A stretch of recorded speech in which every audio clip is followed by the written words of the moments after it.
it's me, Mima. Hello. Hello, it's me.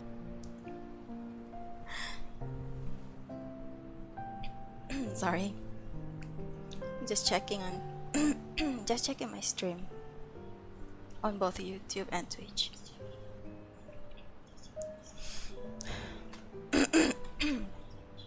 Okay. I'm ready to stream the continuation continuation of the main story of Love and Deepspace main story from before. So last stream I finished up to chapter 3. So today I'll be continuing chapter 4 and onwards. Oh, I'm sorry, I start coughing a little since yesterday. I hope it's not so bad tonight. I'm also having lozenges right now. I hope it goes well. If it gets too bad, then I'll just mute my mic.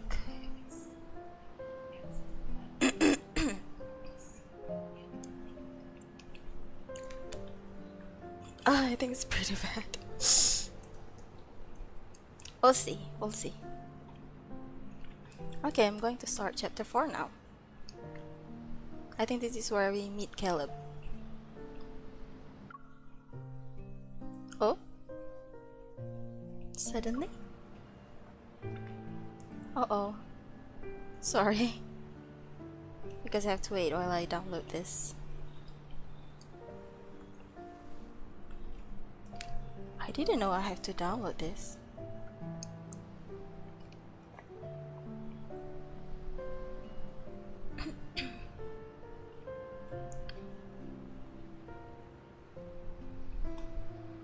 Meanwhile, let me check how it sounds. I hope it's not too noisy because I'm having my lozenges.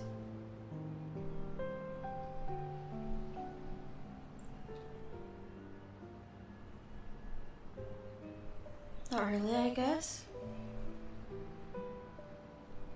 Okay.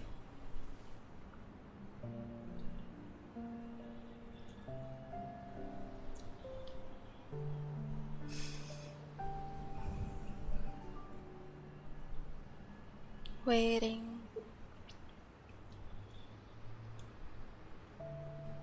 Maybe we can talk to Raphael while we wait for the download to finish. Yes, I'm busy, but you're more important.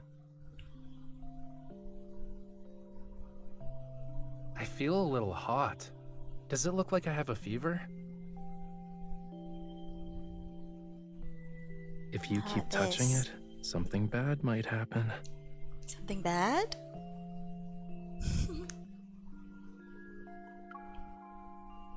I still have a lot to unlock. So far I have these two. This is obviously a trap. I'm not falling for it. Nope. You're bold. Scandalous even. Cute, right?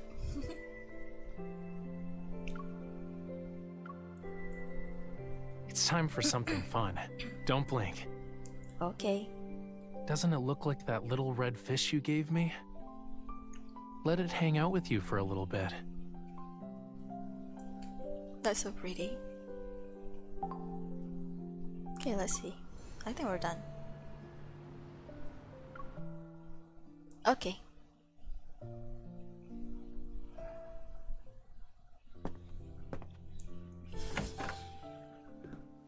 Grandma, I'm home. Ah, Grandma. sweetie. You haven't been visiting often since you became a hunter. Did you miss me? Of course. Something smells good. Is it roast pork? Oh, I've learned how to cook a new dish. Would you like to try it? What happened to the pipsqueak who wouldn't even pour me a glass Caleb. of water? Work has changed you. I should have talked you into becoming a hunter sooner. Caleb? I thought I wouldn't see you until tomorrow at least. What's wrong with coming home early to spend some time with you and Gran? Wash your hands. Let's eat. His voice is pretty cute.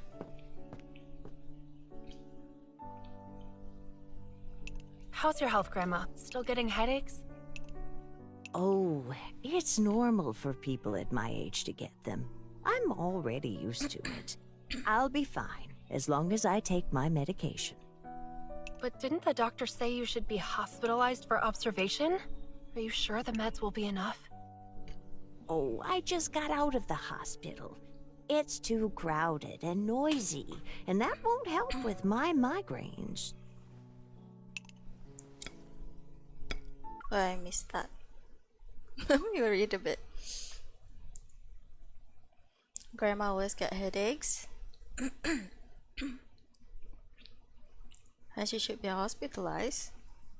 But she just got out. Okay. Already a worrywart? You can rely on me to handle the family stuff. I've submitted an application form for a long-term care ward. It's safe, quiet, everything's been taken care of. Wait, when did this happen? And why didn't you tell me? Oh, Caleb, a decisive man as always. I didn't know about this either. If I need to stay in a hospital, you should visit me, all right? You can talk with Zane, have lunch with him too, perhaps. Yeah. Well, he's really busy, so... Even the world's busiest guy has to eat. I haven't seen him in a long time. We should invite him over Oh, for I'm dinner. sure Zane have time for MC too. And we can kidnap him if he refuses. Here's a message from... There have been many explosions recently throughout Lincoln City. The Hunters Association has concluded these incidents are connected to Wanderers. So far, 22 have been wounded, with no casualties. We advise all citizens to be careful when outside. Explosions, huh? Hey, Pipsqueak, have there been a lot of active Wanderers lately? Kind of. But it's fine. Lincoln has us. The Deepspace hunters of today know what they're doing. Well, even so, you shouldn't push yourself too hard, my dear. And be sure to Doesn't be seem like a careful common during your occurrence missions. that there's suddenly I know, there's so many But I'll be fine, wanderers. Grandma. My eval works well against wanderers. Besides, missions are often done in pairs. If we get hurt, we have backup. Even if they're that's not true, gonna like your that. safety is always the #1 priority in whatever mission you take. Your eval is great, I'm not arguing that, but who's to say it'll protect you all the time? Oh, it's a risky career. There are wanderers in the neighborhood? Weird. I need to check it out. Grandma, Caleb, something's going on outside. I'm gonna take a look. Be back soon. Promise. No, Hey, wait up. This is not I'm gonna be coming with you. good. I mean, I already know the story, but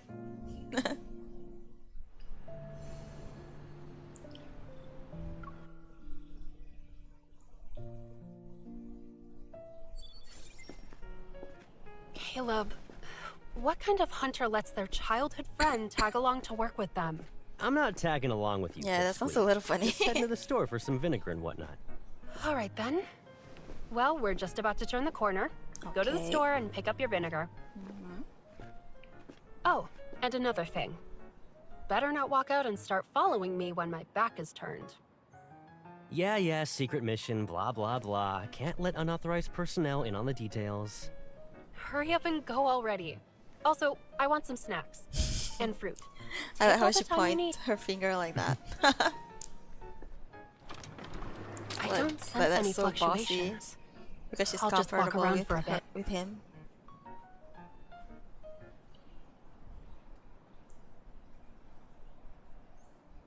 But isn't it scary to have like a dangerous wanderers in your neighborhood?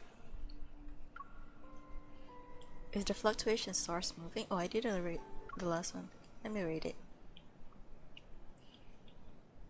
I continue my search along the block. My hunter's watch doesn't react to anything, but I sense fluctuations in the air. They're bouncing around. Is the fluctuation source moving? Across the street, a man wearing a cap pops out of an alley. Okay, sassy man. He turns slightly to the hovering patrol drone with compound eyes and fiddles with his hat. He even wears a hat. Very classic, shady guy. He's hiding something. Like sparks igniting a fire, the man's suspicious actions put me on high alert. As he moves, the watch on my wrist vibrates, showing the metaflux in the area is increasing. He's the source? I cross the street and begin following the suspicious man from a safe distance. He seems to have noticed me. He's walking faster. I should have been more discreet. It's definitely him. I have to stop him. I walk faster, ready to send my coordinates to HQ with my hunter's watch. My right arm feels an intense pain all of a sudden, like I've been stabbed with a blade. Oh, suddenly. A weapon? No, it's evil. I see you're actually smart. Too bad. I don't have time to play around. The man's cold gaze scrutinizes me. He sounds way older than he looks. An old guy. I hesitate. The figure rushes into an alley. I run after him, but he's already gone. I can't sense even a single fluctuation. Oh no, so there's no fluctuation anymore? Was he carrying a protocol? Or could he have been the source himself? Why are you staring off into space? Mission's over. Oh, hello, VT. Hello and welcome to my stream. I do notice you followed me when I was offline previously. So thank you so much for the follow. The sound of footsteps stops next to me. I come to my senses. Caleb? Still concerned about what happened earlier. I don't know if I should tell him. I should keep it a secret for now. Otherwise, Grandma and Caleb will worry. Honestly, if I was her, I probably won't tell him either. I don't like to make people worry about me. I've been found out.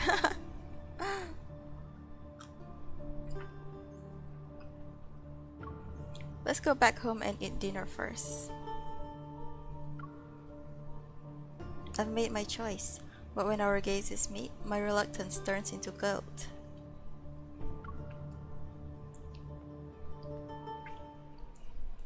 Did you find any big bad wanderers?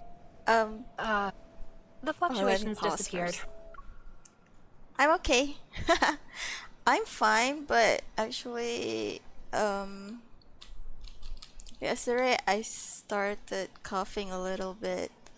I was really worried about streaming tonight, but so far I've been okay. In the beginning I kind of cough a little bit, but right now it already stops. Yeah, you can call me Mima. What should I call you? Should I just call you Derp?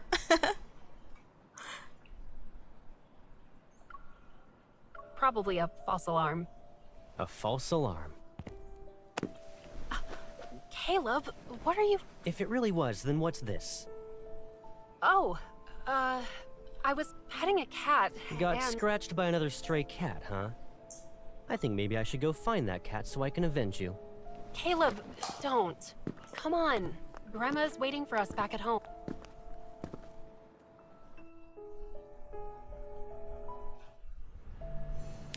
Derp, Derpy, Derper. I'll just call you Derp.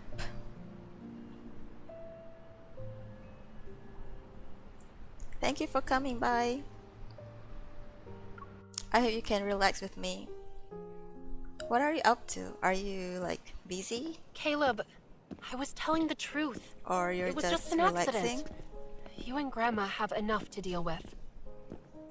I understand you want to hide it from Gran. We've caused her enough trouble since she brought us up together.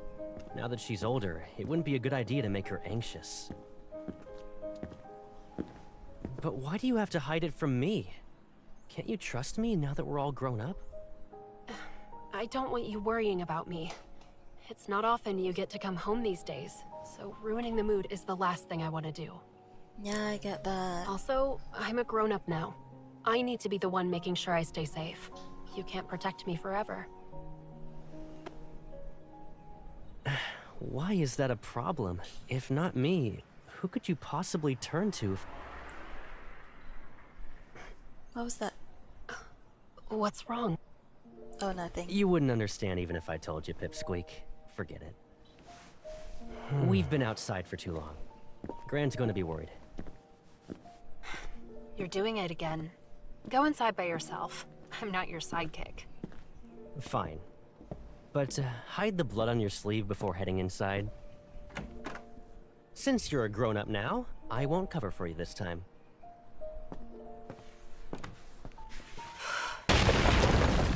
And boom. Sorry, I'm not surprised because I already know the story. Oh, but this part is so sad though.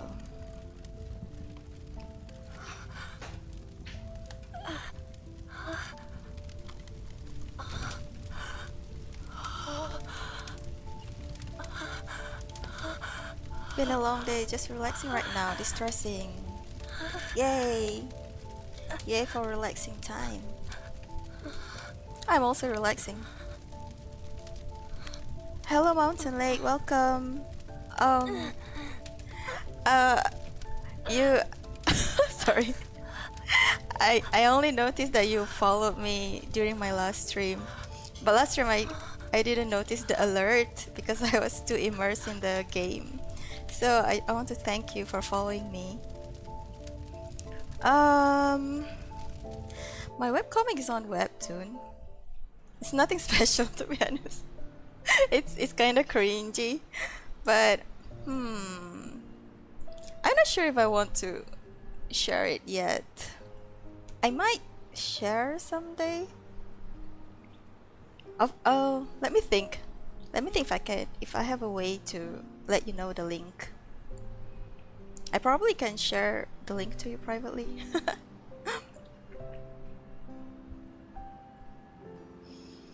How about you, Mima? How's your day so far? It's okay. Relaxing with some pretty men. Yes, the best way to relax.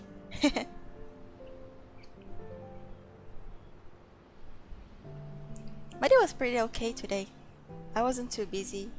I was supposed to have a deadline on Friday, but apparently it got postponed because I have some pending information from the client, so yeah, I'm not too busy.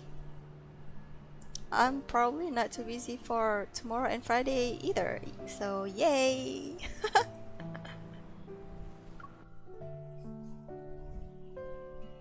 Alright, let's continue. Wow, this was an explosion just now. It got onto the news. Explosion at 502 Sunset Street, Bloomshore District. Survey results: 2 deaths, no evidence of human triggered detonation detected, no remains of any detonation device found. The deceased were not known to have had disputes or financial conflicts of interest with any others. According to the evidence gathered, this was an accident caused by metaflux fluctuation. This is definitely very devastating. Her only family, her grandma and her brother, not brother, they were raised together. They were adopted. So they were not related, but they're almost siblings.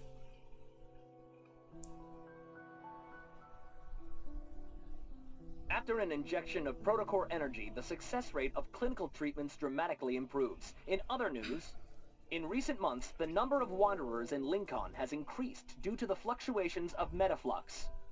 Metaflux-related explosions have currently left 35 people wounded with 2 casualties in Bloomshore District. We advise all citizens to be careful. What are you doing here? I thought you were out on a mission again. Yeah, I'll clock out soon. I just finished reading these reports.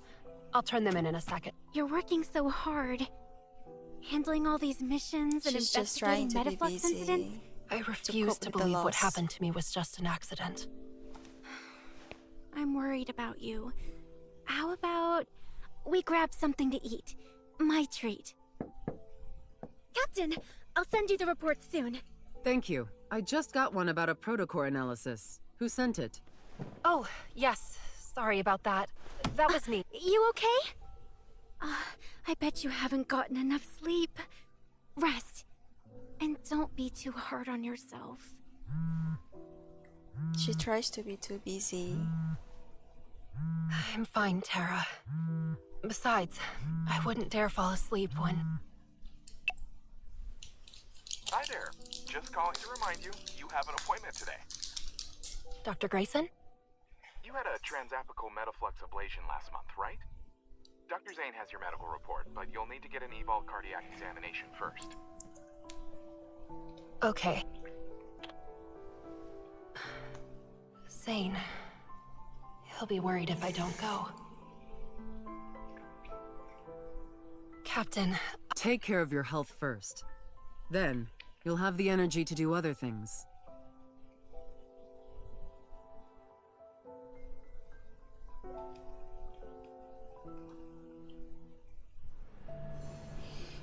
So what's this game about other than talking with pretty men? And what's up with the big boom suddenly? Okay, let me think. I need to write down the sentence in my head first. This game is basically about this girl. She works as a hunter, and hunter is she goes around and hunt the wanderers. The wanderers are like these dangerous monsters that came from a tunnel that's called Love and Deepspace Tunnel. I don't remember if they ever mentioned anywhere why this tunnel was made. I think it was a tunnel that's they are built in the outer space, I think. Or maybe I could be wrong. I forgot too many details of the story, of the backstory. And then there are 3 main characters for the guys. Actually, there's a latest additional character, so it's 4. But it started with three male characters, and each of them are related to her in one way or another. One of them was her childhood friend, she's Dr. Zane, and then another one is... Okay, I think you don't mind spoiler, right? Raphael, the guy, the purple-haired guy, he's like... I'm not sure if this is canon yet or it's just hinted. I think he's an immortal being. He was a mermaid, but now he lives as a human. And I think he's an immortal who has had relationships with the MC since her past lives. And then there's also Xavier, who came probably from another planet or from another dimension. And I don't know yet why he came to this universe. Probably to find MC. I think I explained that very badly. Because each of the characters have like very deep lore, even for Dr. Zane, who's just a child friend of hers. He had all his past lives, he has been involved with the MC too. So it's kind of like a fated lovers or something. For Xavier, probably if I read all his backstory in the anecdotes, they have these anecdotes that's like a novel, and I can read that to know more about his lore. I haven't read that yet. And then there's also the card that we pull from the gacha. Those are also have a lot of information regarding their lores. Sounds like generally obsessive male. Well, but it's an otome game, so it's okay. I was the Zebra memory card where he was lying on the protagonist's leg. I was like, oh my gosh, lol. He was lying on the protagonist's leg. Which one is it? Is that the latest one? The Misty Invasion? Right? He kinda rubbing his chin on the MC's knees. The latest one, cards, they're all pretty spicy. They're still safe. I think it's SFW, but pretty spicy. Yeah.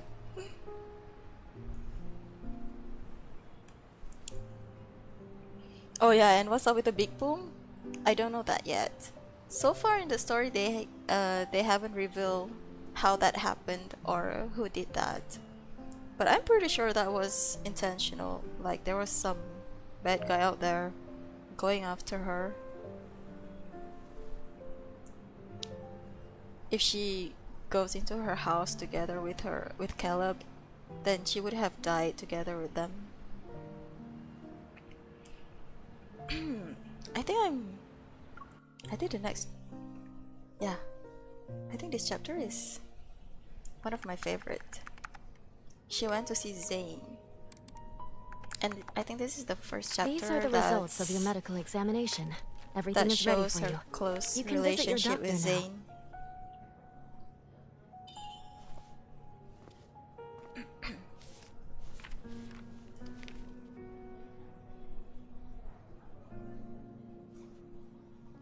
Hello, my doctor is Dr. Zane. Is he available right now? Follow me. Because of the recent Wanderer attacks, Dr. Zane has been working overtime. Emergency operation in OR3. Call Grayson, stat. On it. Patient is elderly male. Prepare the pump for cardiopulmonary bypass. Yes, of course. Oh, but he's busy. Oh, I'm sorry. He's just very busy right now. Can you wait here for a bit if you're not in a hurry? It's fine. The operation is more important. Thank you.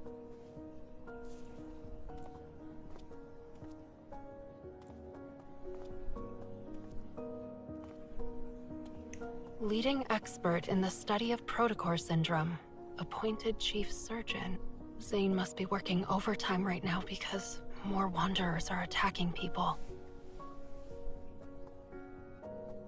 He's so young and he's already a chief surgeon. That's what I said last stream. Otome games. Wow, our shift's finally over. Do you Love want to get genius, some hot guys. Oh, can't. I promised my granny we'd have dinner together later. Grandma. It's hard to be too hard to be idle when Caleb, when you're still grieving. if only we could have dinner together like before. It reminds you too much of the sadness.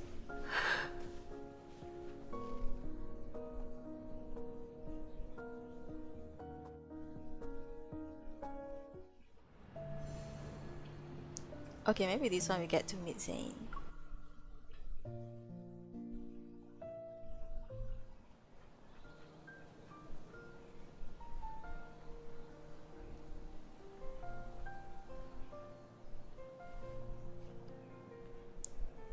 Why the long face, Pipsqueak? I'm just going to Aerospace Academy. Shouldn't you be happy? But it's all the way in Skyhaven.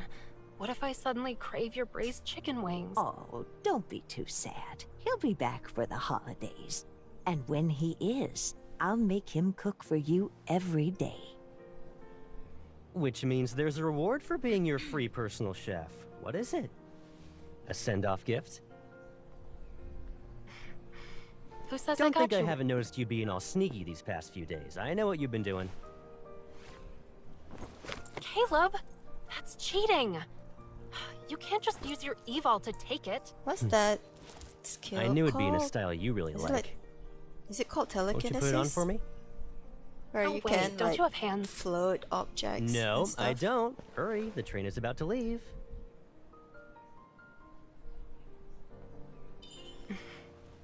If I see it's not with you next time, you'll be sorry.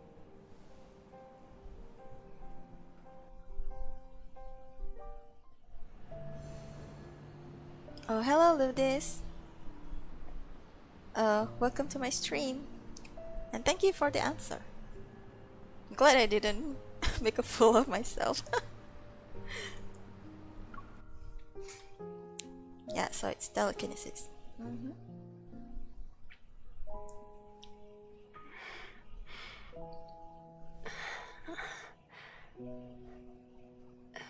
Grandma. Oh, she fell asleep while waiting. Caleb. I'm in Zane's office. Sorry, Zane. I must have fallen asleep while waiting for you. You do realize it is 11 p.m., right? I had to move you because you wouldn't wake up after 3 attempts. I've been busy with missions. No, she's too tired. I do believe that there is a follow-up plan listed on your discharge summary. I suppose you didn't notice. I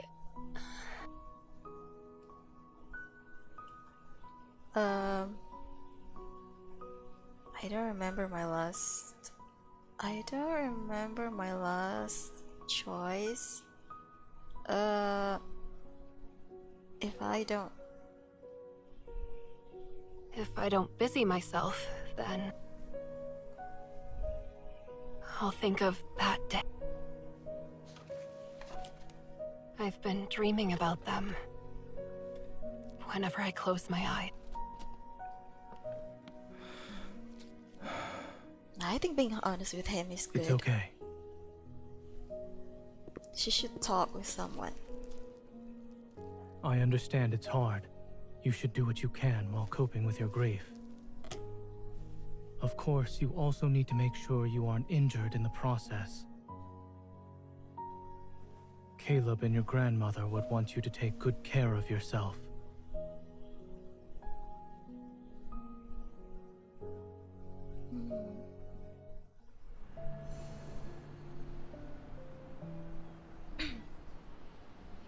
It's all good. Sometimes making a fool of ourselves ends up being cute. Haha. I don't know. It just makes me so cringy.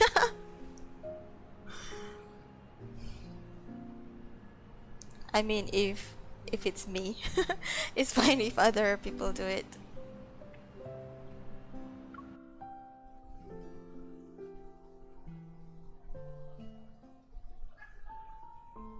After the explosion, your cardiac function index significantly increased. It's most likely a result of the metaflux. Cardiac function. At least 3 months of rest and observation are required, but your circumstances called for me to make an exception. Seeing your current state, I regret discharging you early. I just want to know why the explosion had to happen. Take it. Basically, you're saying that. What is this? Her heart is overworked, Your right? grandmother asked that I give it to you. However, whether or not now is a good time.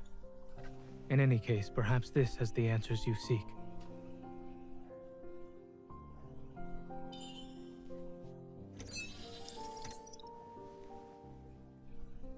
A letter? What else did Grandma say when she left the box with you? Just to give it to you. Now you have everything you need. Go home and rest. Doctor's orders. Wait, something's not right. You're imagining things. Off you go now. Never mind. I'll see you off myself. Wait for me outside.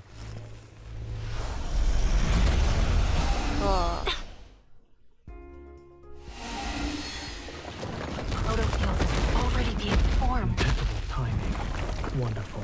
This wanderer is stronger than the ones I've faced before. Sorry, can't follow Doctor's orders right now.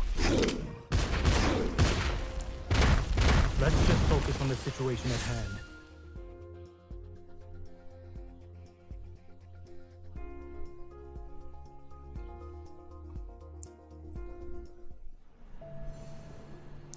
Okay, since I already cleared the battle one, the battle scene, I'm just gonna skip this, okay? Because when you go into battles, the screen automatically turn to landscape mode, but in my OBS it cannot, like, it turns landscape, but like it cannot stay at the center, so I have to keep fixing it later.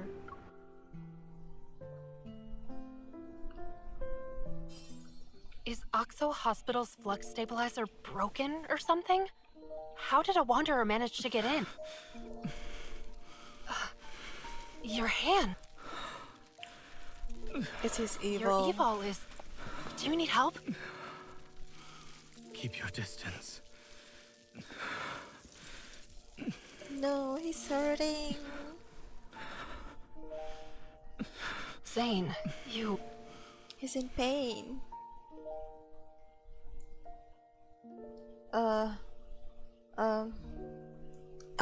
I don't know.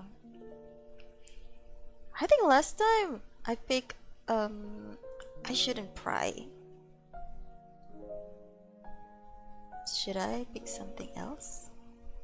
Maybe I'll try this one. You need a doctor. You seem like you also need a doctor, huh?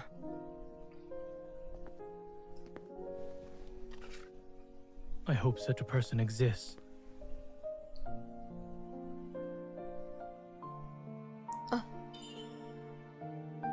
Still, if this is a super important thing, why didn't Grandma give it to me sooner?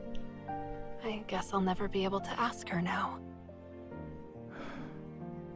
I'm going home. You don't need to come with me. I want to be alone for a while. Diseases and accidents are inevitable. Some leave this world whether they want to or not. Don't stay trapped in the same place. Wait, are you trying to make me feel better? If it comforts you, even for a moment, then yes, I am. See, so sweet.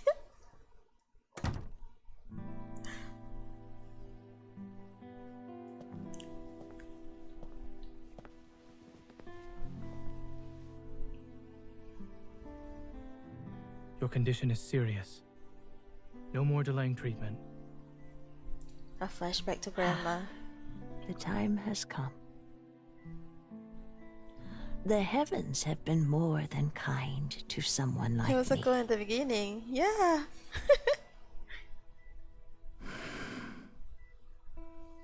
Do you remember what you promised us? Well, if the worst case scenario happens, please take care of her on my behalf. You know, by helping her, you help yourself. By helping her, you help yourself.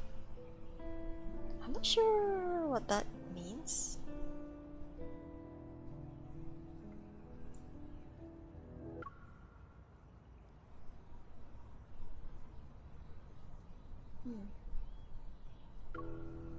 Okay, so he has a promise with Grandma.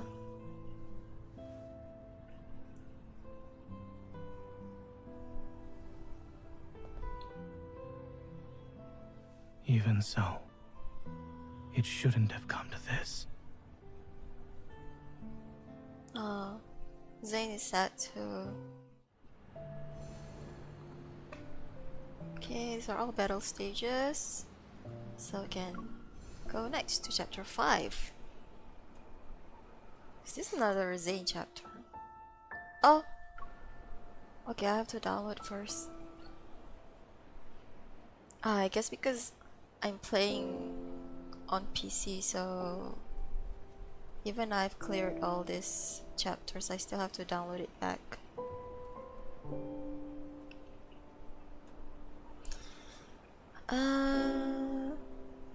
Okay, while we wait, maybe I can talk to Raphael. Let's see. Do you also regret not eating something tasty in the morning? What are you eating? I tried spicy shrimp. I can recommend another restaurant for you. Okay. What? You're that hungry? And your answer is... How do you unlock Sylus? I haven't unlocked him yet. I think I have to... I think I can just I just play the new update. This one. The new story. So you can see I have... It's empty, there's only one chapter here.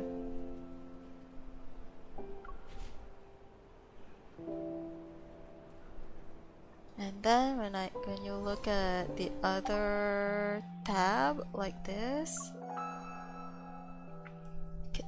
let's say I go to playtime, I can play games with each of them, but Sylus is not available for me yet because I haven't done his story.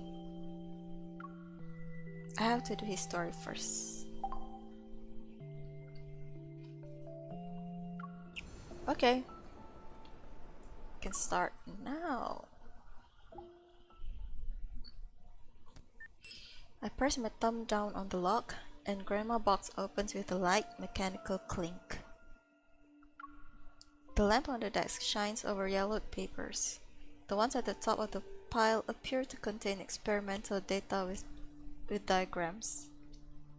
I'm sorry if there's some noises in my mic because I have a lozenge in my mouth right now.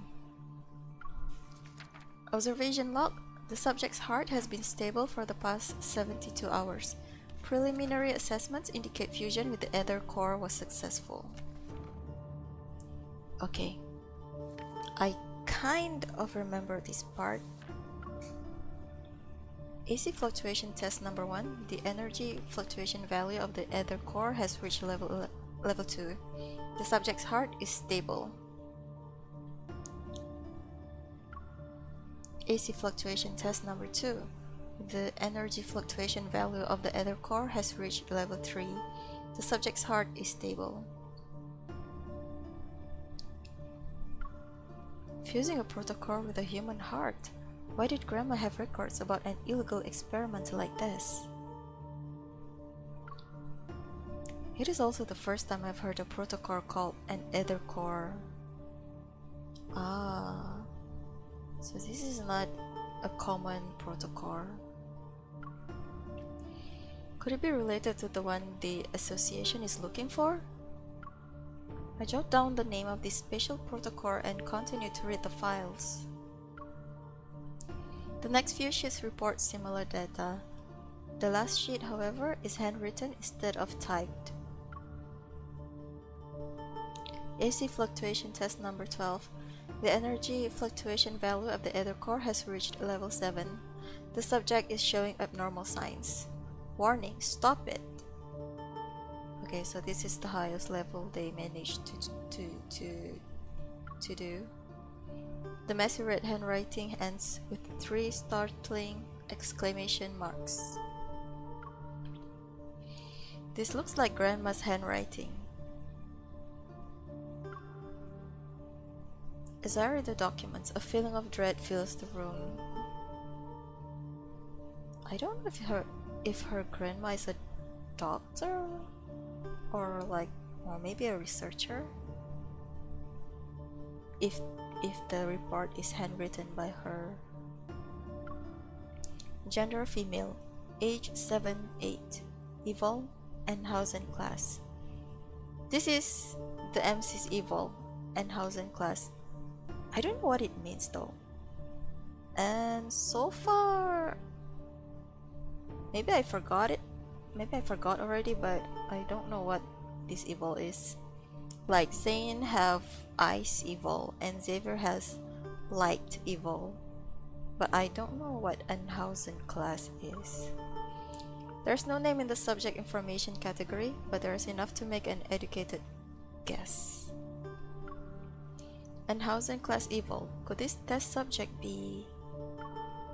Questions and answers interlock like chains in my mind. The sweet grandma I knew has revealed a side of her I didn't know she had.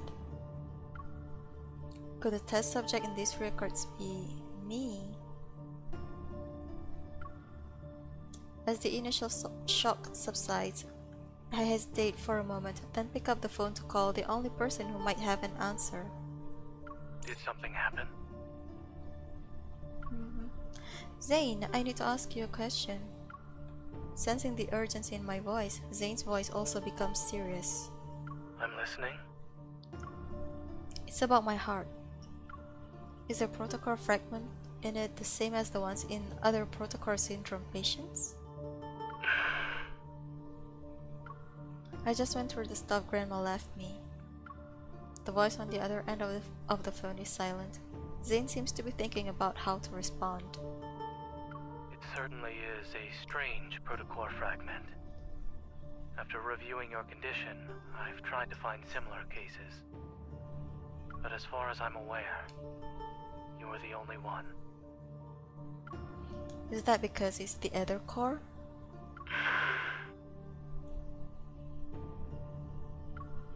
You're my primary care physician. Grandma also entrusted you to give me these papers. She must have a good reason. It's only been 6 months since she passed. Regardless, aside from its name, I don't know much about it. The fragment in your heart has been there for a long time. Perhaps there's someone who can provide us with information. You remember Dr. Noah? The person Zane is talking about was the previous chief medical officer of Exo Hospital. He's an old acquaintance of Grandma and Zane's teacher. He's also the first doctor to treat my heart disease. If anyone knows something about the files Grandma left, it's him. Dr. Noah is currently doing a personal research project in Snowcrest. If you want to meet him, I can help you get in touch. However, the weather in that area has been quite unpredictable as of late. The train to Snowcrest is often unavailable. I suggest visiting him in 2 weeks. I don't have the time. Alright, I'll think about it. I try my best to sound nonchalant, but I already made up my mind.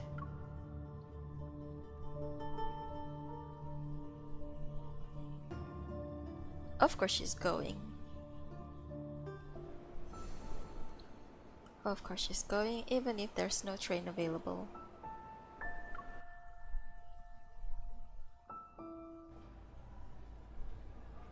So you're already in the Arctic?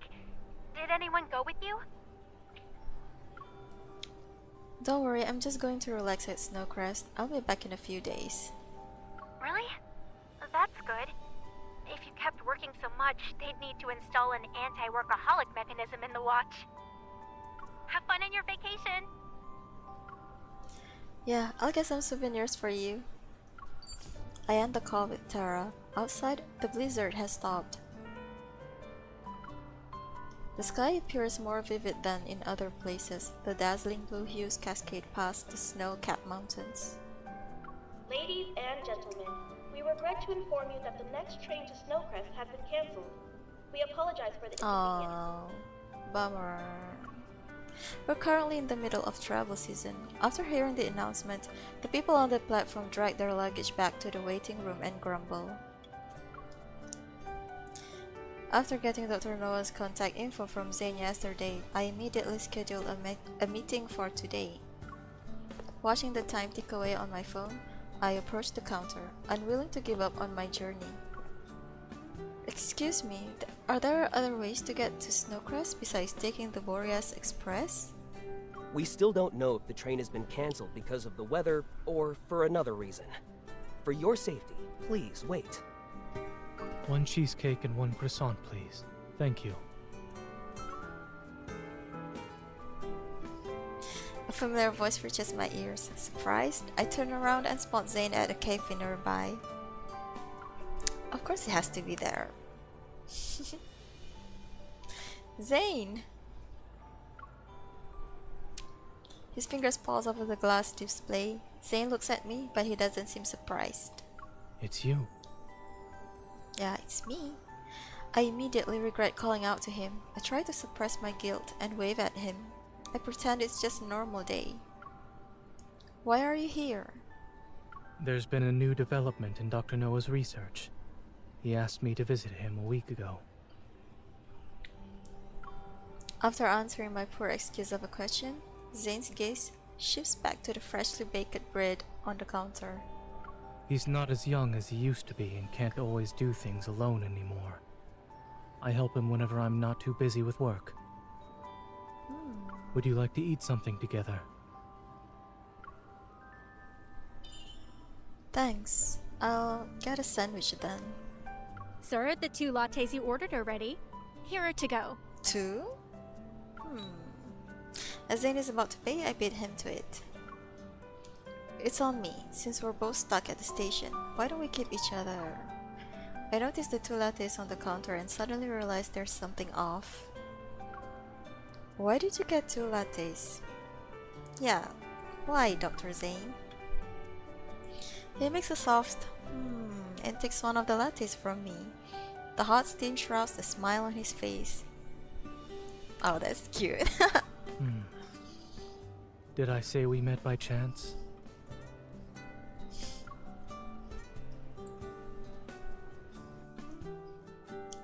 He can be so cheeky sometimes. Beyond expectations. There is only one flight from Lincoln City to the Arctic. It departs in the morning and arrives in the evening local time once a day.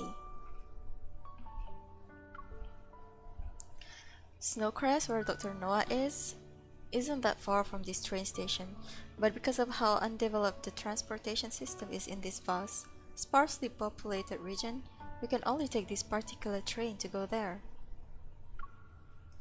The display screen hanging overhead shows rows and rows of red delay notices. The number of people in the waiting room decreases. People are starting to leave. As we wait, my mind recalls the files Grandma left me. There must be secrets behind it that are connected to me. Maybe it can also explain that explosion. What are you thinking about? Zane's voice interrupts my drifting thoughts. I force a smile. I'm thinking about what an ether core is, and why it was fused with my heart. What if I'm a dangerous experiment that escaped from a secret lab?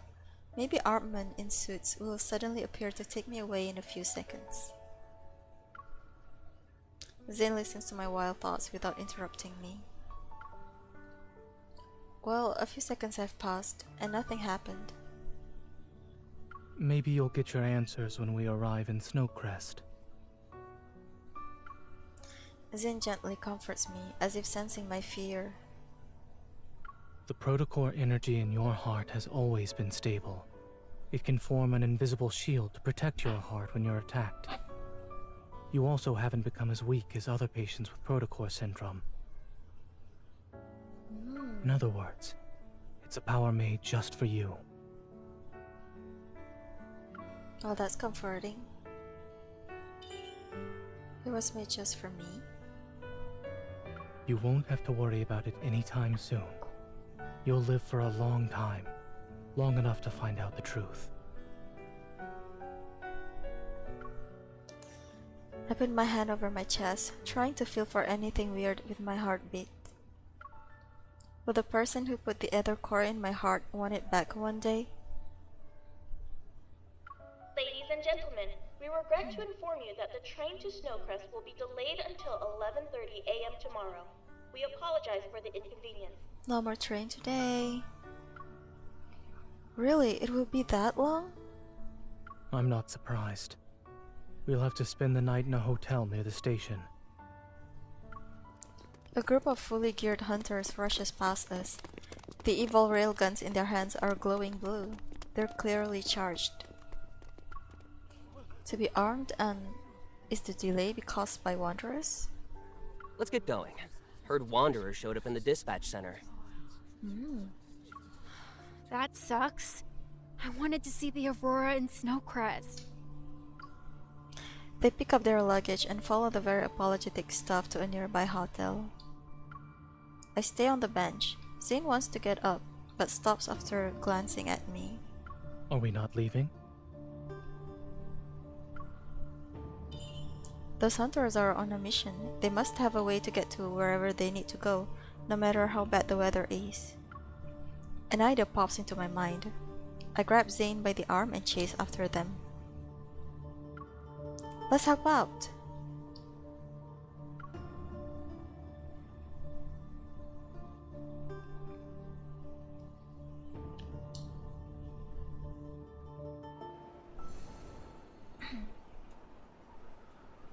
And then, after a battle,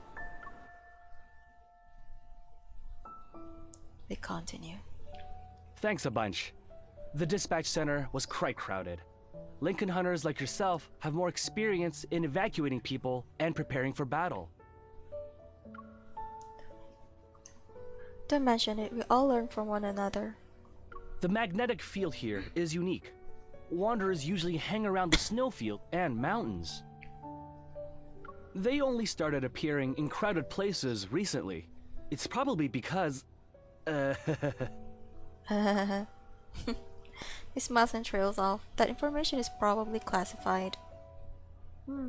Judging from the scale of the damage at the dispatch center, no trains will be leaving from today onward. Huh. You guys are headed for Snowcrest, right? If you'd like, we can lend you a transport vehicle. It'll be bumpy, but it can traverse the snowy terrain. You have my gratitude. It's parked right outside the train station. Come with me.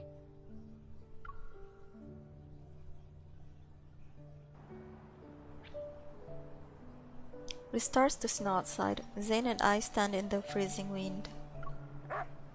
A majestic four-dog sleigh is in front of us. The dogs are all handsome and have thick fur. Their height is around half an average person's. What do you think? It's a specialty here. Treat it like a tourist experience. Awesome. Awesome. Okay. It's up to you now. My team is leaving. See ya! Thank you, Arctic Hunter. Another cold gust blows past us. I look at Zane quietly and smile sheepishly.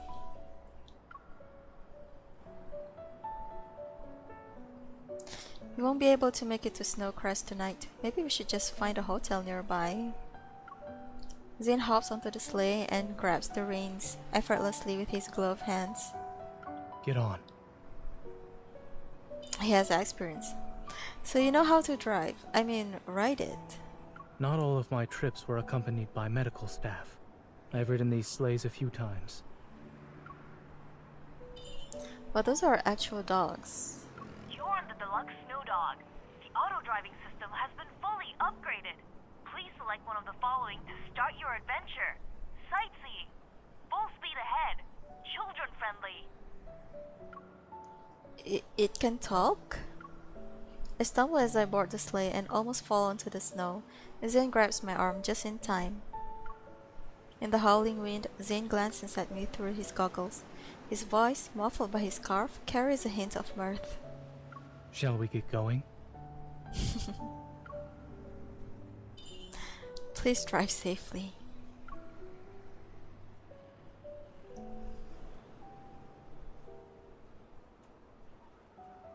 After passing through the vast snowfields, the terrain becomes ever more mountainous. At the end of the horizon is Snowcrest shrouded in dust.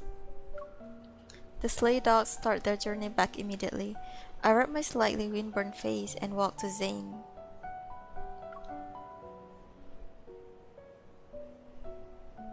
Judging from how well you steered, you're definitely not someone who helps out a few times a year. You're like a local. What did Dr. Noah say? Should we go directly to him or... He said he's busy at the moment and can't pick us up in person. But... Zane pauses. Curious, I meet his gaze.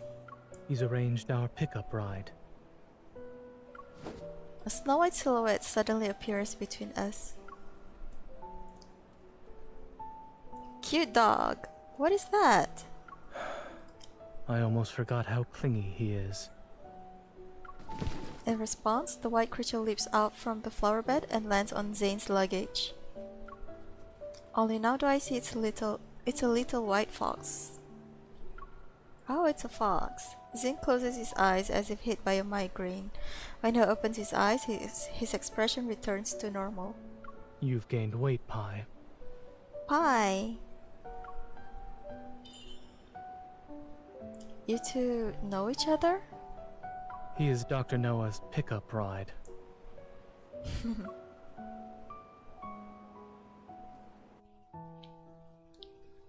How handy.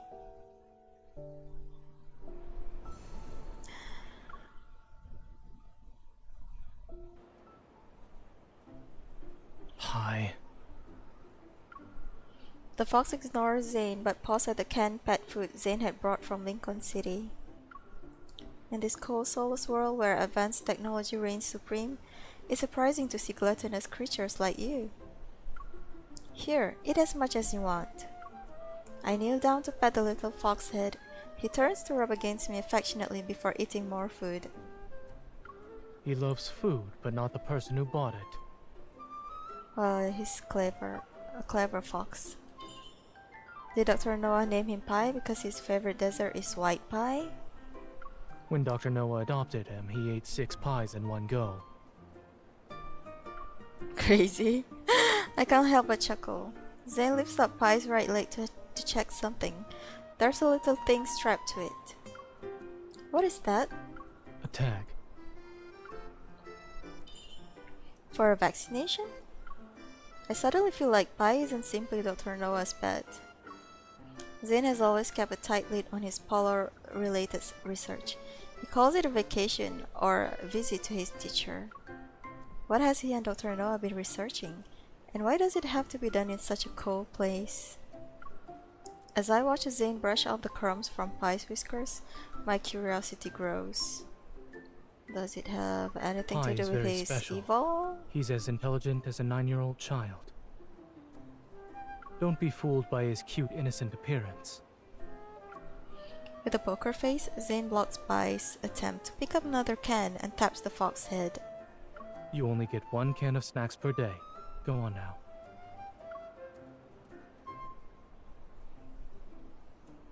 Pi leads us swiftly through the streets. It takes a while, but we finally arrive at the place where Dr. Noah lives. Before we can enter the front yard, we hear the sound of some creature whining and struggling. There, there. The pain is gone now. Little animals run around, stirring up snow and dirt. An old man wearing a large coat comforts the polar mink in his arms. Zane, what are you waiting for? Help me. 1 second. Huh? There's a hint of metaflux in the air. Is it from the mink? Before I can ask, Zane traps a bunch of black furballs scurrying about the yard with an ice cage he creates. Are there other escapees? No.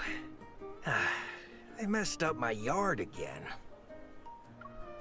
Zane catches another few animals in the same way and puts them back in their cages. Does the antagonist no longer work? Its effectiveness was shortened by a week. It seems the metaflux around this area is increasing again. Oh, hello. Long time no see. Dr. Noah does all the snow on his knees, gets up, and walks over with a wide smile on his face. Come on in. It'll be warmer inside.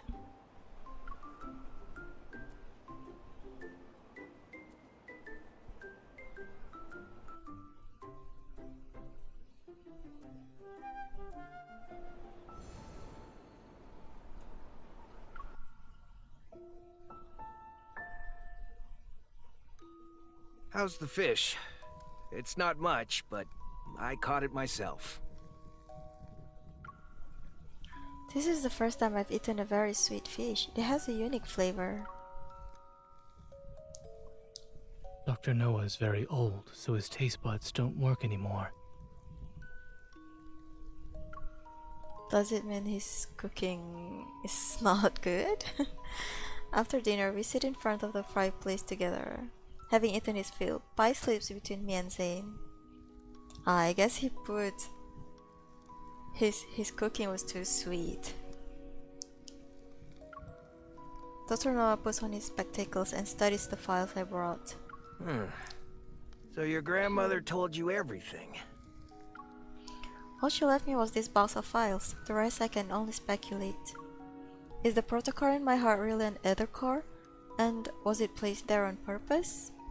I don't know why or how the process was done, but in regards to the protocore, even a minimally invasive surgery can leave behind traces. So even Dr. Noah doesn't know the whole story. Dr. Noah looks up at me with expectant eyes. If I had to guess, it might be your innate strength. How can that? There are countless, seemingly impossible hypotheses behind every scientific conclusion. Before the Evol gene emerged, no one believed they could wield the power of nature. But all experiments have a purpose. What could the other core in my heart possibly prove? What were they trying to prove? The old man laughs dryly and shakes his head. Why do you think people want to go inside the deep space tunnel? Some things are attractive by simply existing. Unraveling the unknown is a purpose in and of itself. Some are willing to do anything to achieve their goals. So, don't let anyone know about your ether core. Well, I haven't told everyone. Grandma is. I try to suppress the pain in my heart and compose myself. The person responsible for this will find me sooner or later. That's why I need to know what makes the other core so special. You say there are people willing to do anything to achieve their goals. Who exactly? Ether was originally something philosophers came up with. The fifth element, so to speak. No one can prove or disprove ether exists. Maybe that's the reason your grandmother called it ether. A mysterious energy that surpasses the other protocores. Anyone who knows about it will desire it. And anyone who has it will pay the price. The ether core is at the center of an intricate web. What happened to my family is just one thread of it. As if sensing my thoughts, Dr. Noah gently pats me on the shoulder. Don't worry about it too much. They shouldn't be able to find you anytime soon. The amount of energy in your heart right now is far less than what the experimental data shows. It's possible an accident occurred in the final experiment, which reduced the Aether Core's power. Reduce the power? I'm just guessing. This is beyond my field of expertise. Who else knows about the experiments? To better understand your heart's condition, I tried to contact those researchers privately. But most had either died or disappeared. It'd be hard to find any of them today. I do recall your grandmother mentioning one had run away to, N109 zone. They joined on a kindness. Ah, now I remember why the MC wants to get here to the N109 zone. Onikindness. And Sylus is the leader of Onikindness. It was mentioned in the previous chapters. Onikindness. I didn't expect to hear that name from him, but after giving it some thought, it makes sense. Their fellow researchers started dying or disappearing soon after that. That's a little scary. I only knew Grandma used to do scientific research. Oh, so Grandma is a researcher. But she never mentioned what she researched. Our home also didn't have any hints about her past. Dr. Noah, I have one last question about Grandma. Was she the person who put the ether core in my heart? I don't know. I know very little about your grandmother. But not everyone is lucky enough to do what's right in the beginning. We can only hope we'd have the chance to turn it into something we won't regret. Dr. Noah puts all the files back into the box and hands it to me. Maybe this is the choice she made.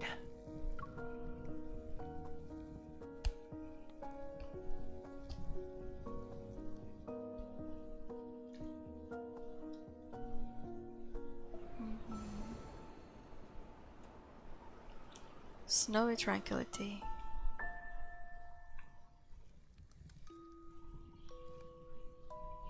In the stillness of night, all is quiet except for the muffled crackling of the fireplace. Occasionally, a few sparks pop out from the flames, making a crisp sound. After tossing and turning in my bed, I decided to sit in front of the fireplace and go through the files left by Grandma. The Ether Core, energy incomparable to other protocores. Grandma knew someone might target people related to Ether Cores. Is that why she kept me in the dark for so long? What should I do now? While my mind is a tangled mess, I hear a rhythmic tapping sound from the French windows. As I turn, I see Zane standing there with a thin layer of snow on his hair. He was from outside. Aurora. Oh, he's taking us to see the Aurora tonight? The weather forecast predicted heavy snowfall with cloudy skies, and the KP index is low. It's unlikely we'll see an aurora. Then why did you... When visiting for the first time, an aurora is required to make the trip worthwhile. Look, the snow has stopped. Only at the very end will someone know if there is a watershed moment. Until the very end. It's very nice of him. Yet, Grandma and those researchers... That he is taking us outside and wait for the aurora. But there are people who persist until the very end, only to be defeated.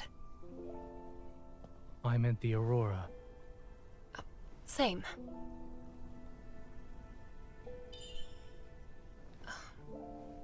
What's that over there? Mount Eternal. Oh. I remember. It had an anomalous protofield a few years back. Dr. Noah chose to live here in the Arctic. For your research project, right? Not necessarily. My friend sacrificed himself during the protofield anomaly that took place here. Oh, I see. I'm sorry. Why are you apologizing?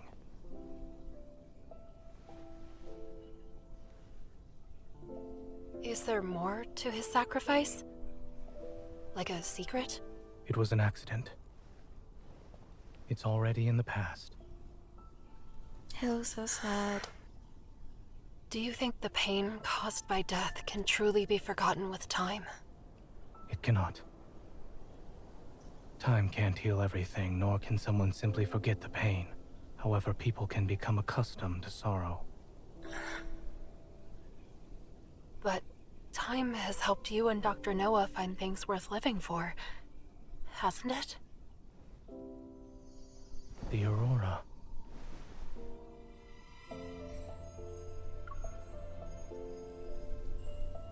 You're right. An Aurora is required to make an Arctic trip worthwhile. It's a shame we can only enjoy it for a few moments.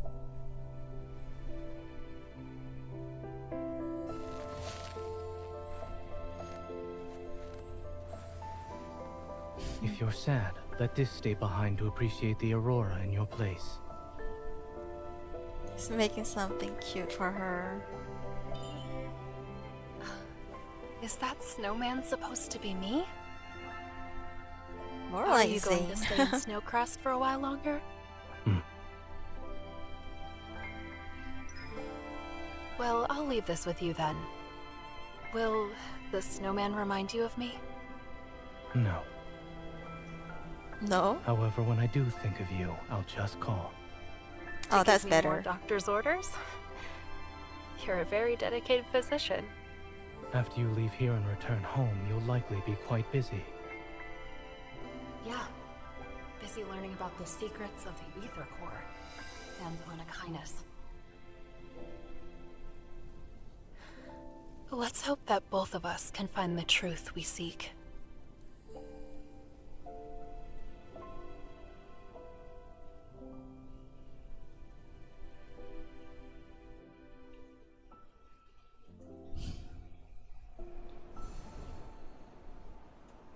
This is one of my favorite stories because of how soft and honest Zane is in this part of the story.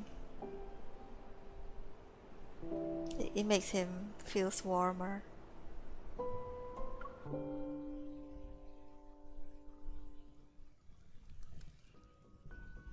I'm going back to sleep. Good night. Good night. I bid farewell to Zane once we return to the living room. The aurora might have actually put me at ease. A wave of tiredness overwhelms me. Wait.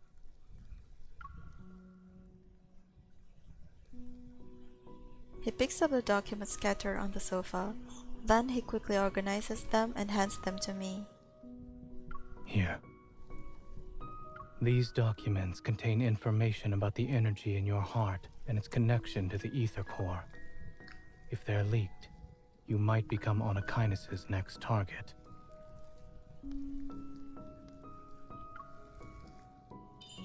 I know. But why would they kill researchers who work with an Ether Core? They want to keep its existence a secret? Perhaps they don't want anyone else to get their hands on it, as they try to obtain one for themselves. Or there are Ether Cores already in their possession, and they're currently trying to keep it secret. I paused for a moment and then grabbed the documents from Zane's hand. What is it? You said there could be Ether Cores in Onychines' possession, right?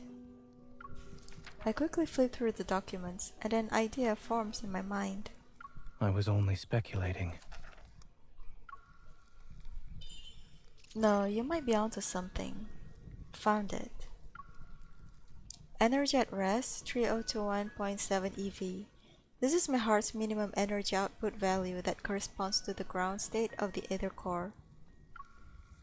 It dawns on me. I lift my arm and use the Hunter's Watch to look through the database on that protocol I found in the no-hunt zone.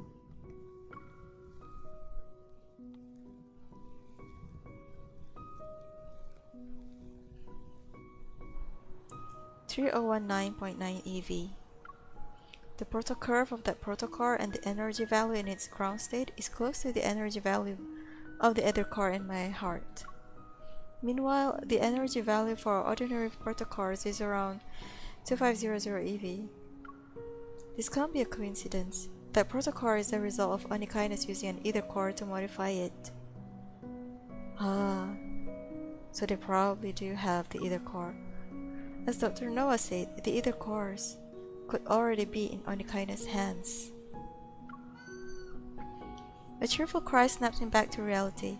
Pi circles around me twice and curiously paws at the luggage by my feet. It took a lot of effort to get here. Why not stay for a few more days? Thank you, but I want to go back home and double check something. When I have time, I'll visit you again. Then I'll stay until you beg me to leave. Great. I'll hold you to it. I called a friend. He'll take you to the train station in a bit.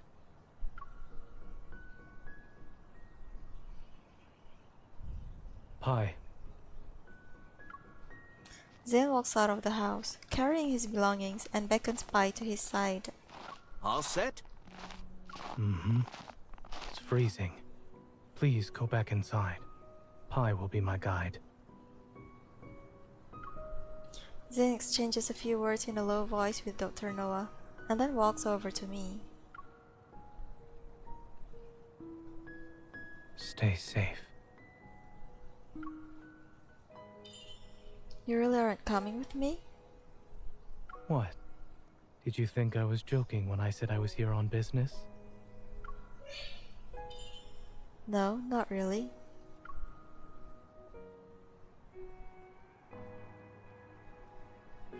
I shift my gaze, the distant snowy mountain in a deep slumber. For some reason, hearing that Zane plans to venture deep into Mount Eternal reminds me of what he mentioned last night. I still feel uneasy. You take care of yourself and Pi. I will. Pi barks twice at the entrance, and Zane nods to Dr. Noah before turning around and leaving.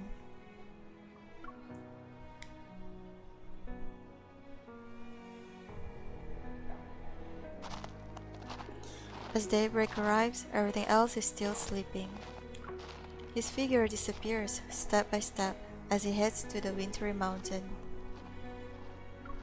In boundless white, he stands out like a lone stroke of black paint on a blank canvas, adding a touch of depth and beauty to pure scenery. I blink and notice my vision has become slightly blurry.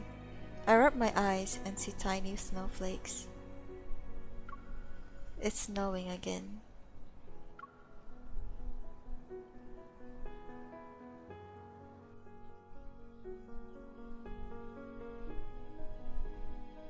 That was actually quite sad. I mean, we're not gonna separate forever or anything, but it does capture the feeling of, I don't know, the sadness of saying goodbye.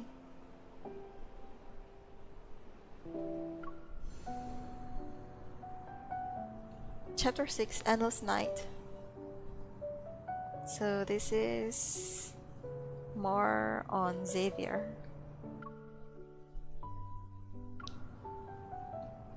Oh.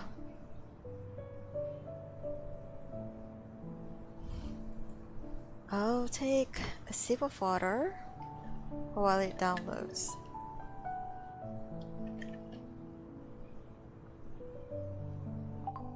Maybe do something else. What can I do? Okay. I have some stamina, which I can spend to get some materials to level up my cards.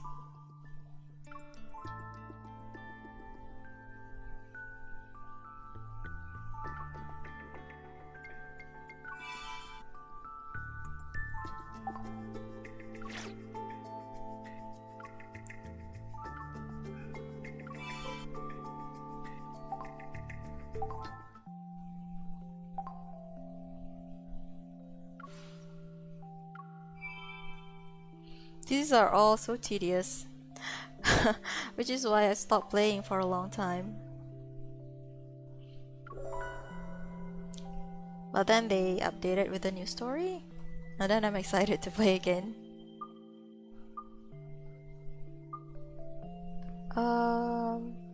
Okay, let's level up this card.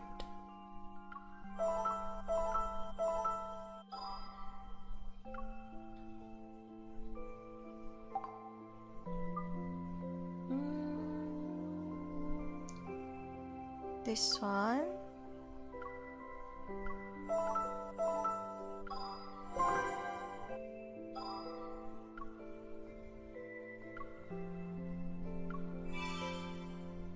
Yay, I got a ticket. Okay. Nice. How about Xavier?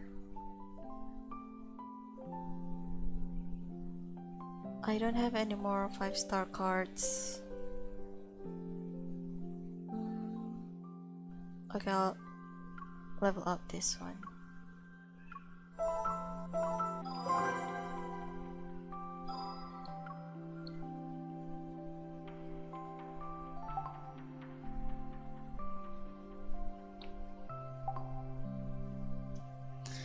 Oh, I see. Can you please show some of the cards? Yeah, sure. But where should I show it? Maybe from here? This is where you can see all the cards. So if you want to unlock the main stories, there will be some battles, right? And then to clear those battles, you need to level up yourself, and you have to consistently level up your cards as well. So having a 5-star cards is very good for the battles. Currently I'm really low on Xavier's 5-star cards.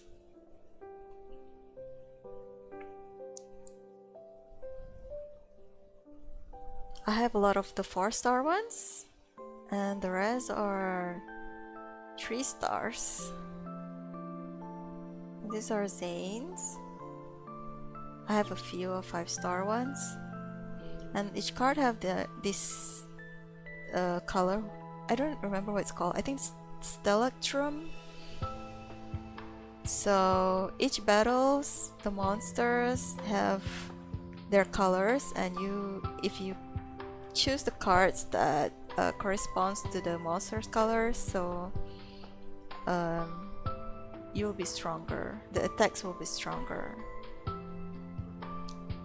This is Zane's card from the Misty Invasion that I got.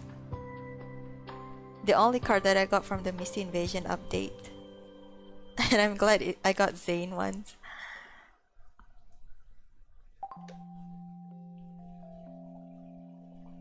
The art are so beautiful. Like that. And you can download it and make it like your phone wallpaper. Or some people like to print it out and make like a card collection album.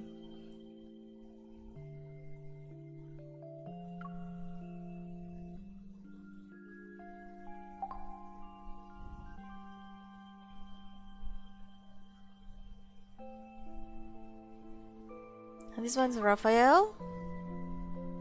For some reason, I have a lot of 5 stars of Raphael's. I was like, Raphael, stop! I need 5-star cards for Xavier and Zane too.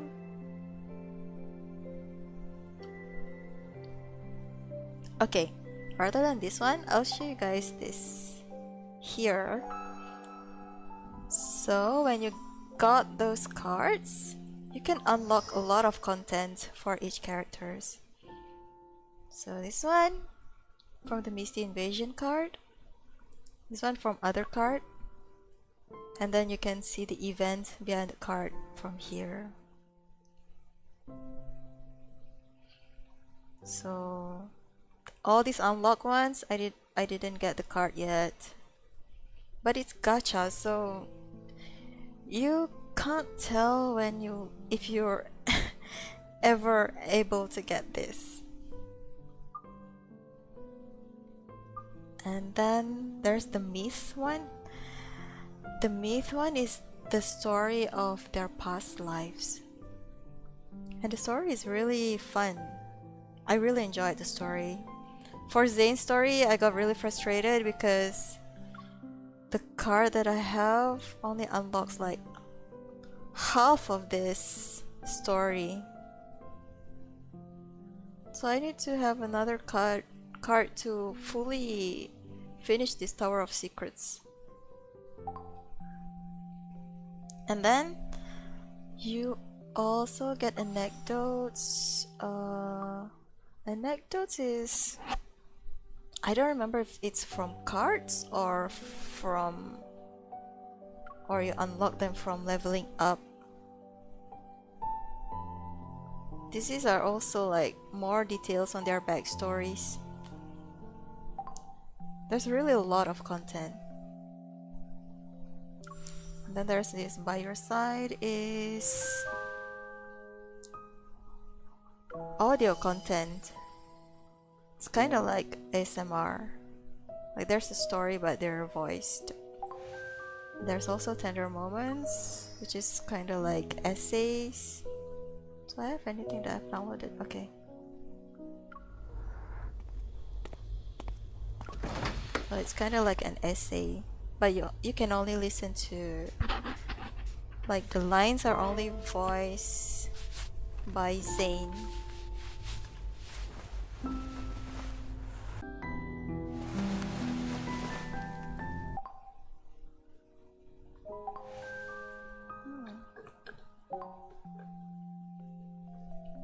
Oh yeah, I wanted to show how much Raphael I have. Look, I have so much unlocked.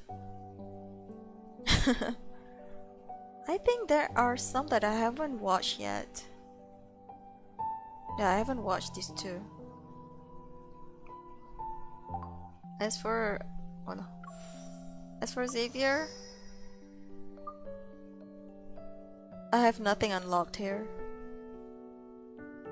Nothing. I haven't read this one yet. These two. I think I've read this both.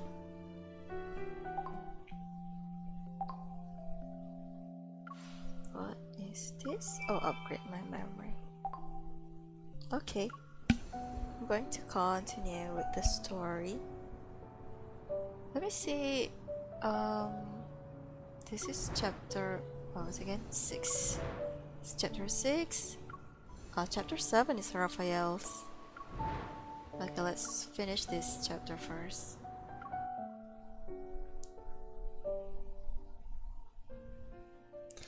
On the day after returning to Lincoln City, I went through the application process to access all available databases in the association. However, the word Onikinus was... Sorry, no relevant data entries can be found. Please use another database and try again. No info on Onikinus? How? It didn't seem like a secret since Captain Jenna mentioned them before. Are there hidden research results?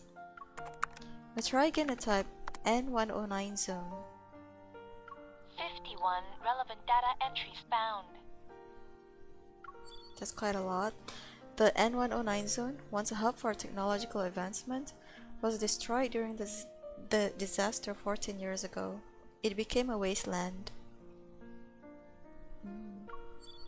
The protofield has engulfed the Nohan zone, isolating it from the outside world. Wanderers and fog act as a natural barrier, rendering this area free from the government's and the association's jurisdiction. Over time, countless misfits and exiles risk their lives to enter the N109 zone. Various factions now exist in an area where violence and crime are the norm. The N01... What am I saying? The N109 zone is now a lawless place, where morality is unheard of. Text continues to appear on the screen. As I quickly skim, my disappointment only grows. All of this is vague information. I won't find any list on N109 zone from the association. I sigh and end my search. Suddenly, Tara's face appears in front of me. Hey! So, how was Snowcrest? Did you have fun? Yes. Tara! I grabbed the souvenir I brought back. The aurora was amazing, the mountains were beautiful, and there was this... You actually remembered? She happily accepts the souvenir and then leans in. I noticed you were looking into the N109 zone. Got a new mission already? That's a place even veteran hunters won't touch. Shouldn't Captain Jenna be extra prepared before heading in? The fewer people involved with Onikinus and District N109, the better. I hesitate for a moment, then beat around the bush. I was just curious. Even if Captain Jenna gave me the mission in person, I would accept it. Haha. I see. But I heard the people in the N109 zone are too busy cleaning up their own mess. They won't be causing trouble anytime soon. What do you mean? About a month ago, not long after our last mission ended, there was quite a spectacle in the N109 zone. Numerous deals were being made on the black market. A whole bunch of protocors were all cleaned out without a trace. And you know how the black market runs. Weapon augmentations, human experiments, medical research? They rely on protocors. Who did it? No one knows, but according to the rumors... It's Lumiere. A chair slides into the space between Terra and me. Okay, gossip time. Nero, when did you get in here? Lumiere? Yeah. Aside from him, nobody can just go in and out of the N109 zone. He pushes up his glasses, a glint of excitement flashing in his eyes. Don't you know who he is? He's a mysterious hunter who appeared during the disaster 14 years ago. He was the first person to successfully kill a Wanderer. The Wanderer was really stunning. I mean, formidable. It's known as I know Lumiere. And it's possible we met before. All of my memory is a bit fuzzy. I still remember that rusty red rain. I could only see the shadow of a wanderer, but then a beam of light saved me. Still, I have no idea who protected me. But Lumiere hasn't shown up in ages. He's just an urban legend now. To enter the N109 zone just for protocols? Are you sure it's him? 99.9% sure. I heard that after he left the black market, he was on one of N109 zone's skyscrapers, destroying protocors like he was setting off fireworks. How can he say the N109 so quickly? I struggle so much to pronounce this. Only he would be bold enough to provoke everyone in the N109 zone. N109, N109, N109. Destroying protocols? It almost reminds me of... It sucks that Lumiere's whereabouts are always shrouded in mystery. If we found him, wouldn't places like the N109 zone be under our control? To find Lumiere. Tara's lighthearted joke gives me an idea.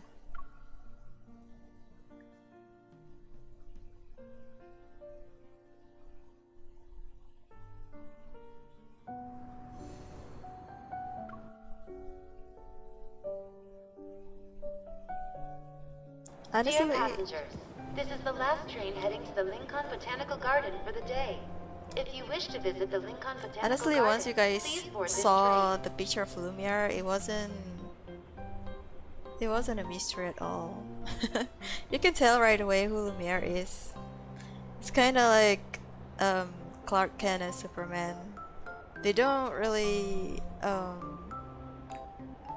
do I say it in English? They don't really look that different. His whereabouts are unknown. It makes sense. It's hard to find someone after they disappear for years. Oh, Savior? Sleepy boy. Oh no. Oh. That was close. You. Don't get the wrong idea. I just... Ouch. I'm sorry. Gosh, I was surprised. You mean about the Lumiere? Yeah, surprise indeed. This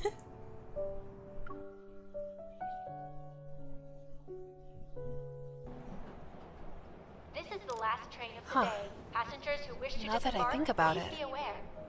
I haven't seen Xavier in over a month. A lot of things have happened since then.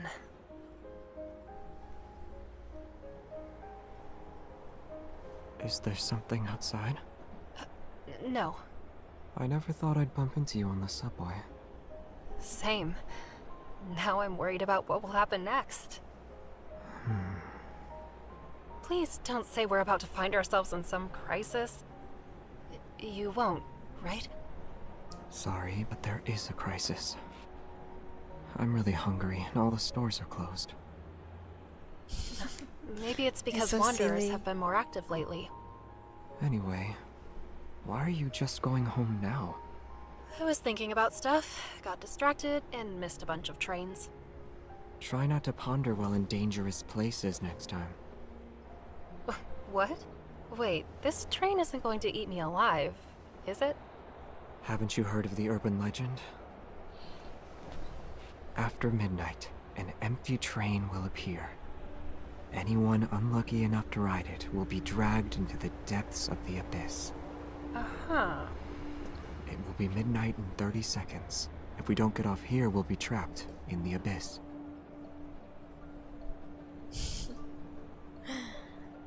Another ghost story. Do you like telling ghost stories? I take this train all the time. I've never encountered anything out of the ordinary. If something strange does happen, I hope you still have the guts. Speaking of which, why does it feel like we've been on this train for a while? We should have reached the next stop by now. This is West Garden Station. Doors West will Garden open on the Station. right. That can't be Please right. exit in an orderly fashion. I boarded the train here. Something's off, Xavier. Let's get out here and... Don't. If you get off the train, you'll be stuck with no way out. That can't be because of a ghost, right? Nope, not a ghost. It's a wanderer. Watch out.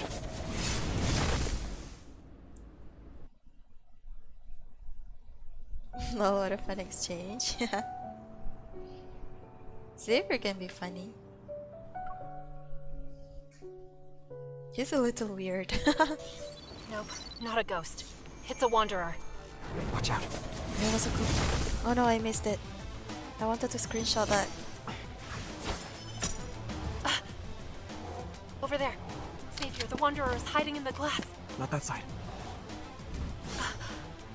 Oh no.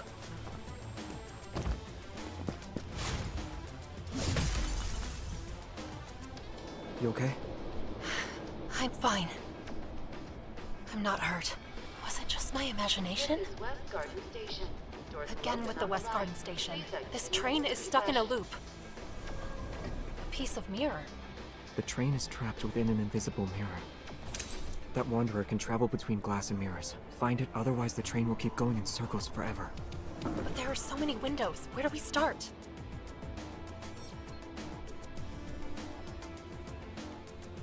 We just...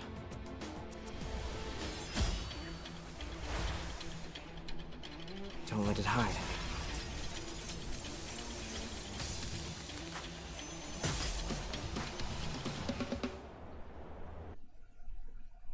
That was cool. Falling asleep again.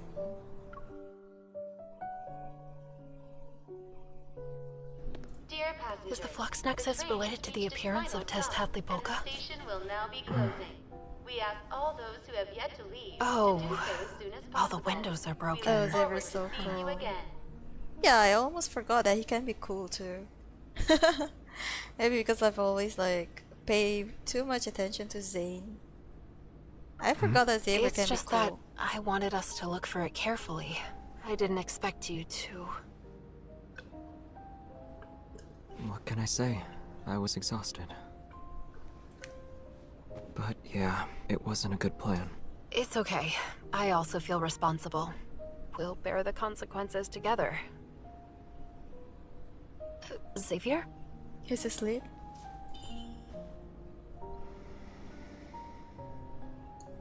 He can fall asleep while standing up? Sometimes I wonder if his habit of sleeping a lot has to do with the fact that he's an alien or something.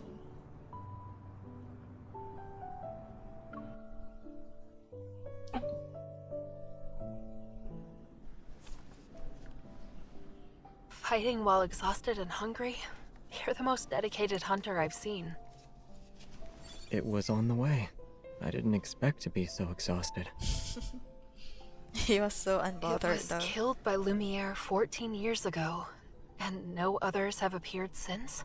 Lumiere? His name keeps showing up. Lumiere? Yeah, the database says Tezcatlipoca was a troublesome wanderer that appeared 14 years ago. Lumiere was the one who killed it. And this time, when it appeared, you...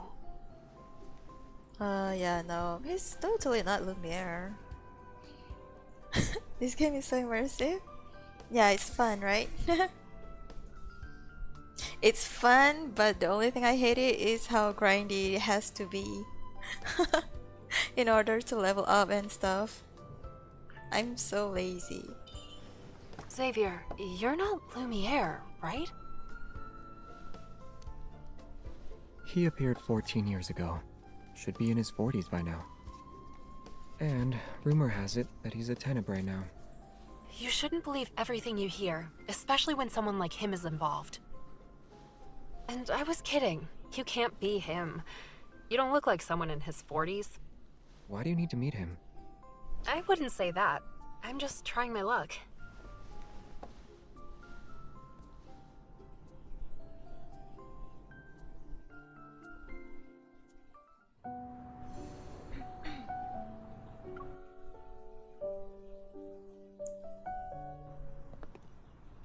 Only one to walk out of the N109 zone unscathed. Wiped out 3 important factions in the N109 zone overnight? You believe that? I'm just curious. If he can waltz into a dangerous place like the N109 zone and leave without a scratch, he must know a lot. Even if he's in the know, he might not remember much if he has a bad memory. But the more important thing here is, are you interested in him or the N109 zone? Is that jealous? Did you forget what Captain Jenna said? If we want to investigate the modified protocore, we need to look into Anakinus and the N109 zone. The mission doesn't require you to go there. I wasn't planning to. I thought I'd take a quick peek. Really? I'm well aware it's an area you can't just visit because you feel like it. It's a dangerous place. One mistake and you forfeit your life, if you really want to go. Then you either have to have strength, or you have to blend in. Care to explain? It's like a melting pot. Everyone knows where people's loyalties lie, so they only acknowledge their allies. If you can't use brute force, blending in is the easiest way. But it's also quite the challenge. How do you know all this? This stuff isn't top secret. One just needs to dig a little. Yet, no one said anything about it to me before. That's enough gossiping for today. This is my house. You should head home too. The sooner the better. Actually, I live here. In this building. Oh, I thought Xavier already know.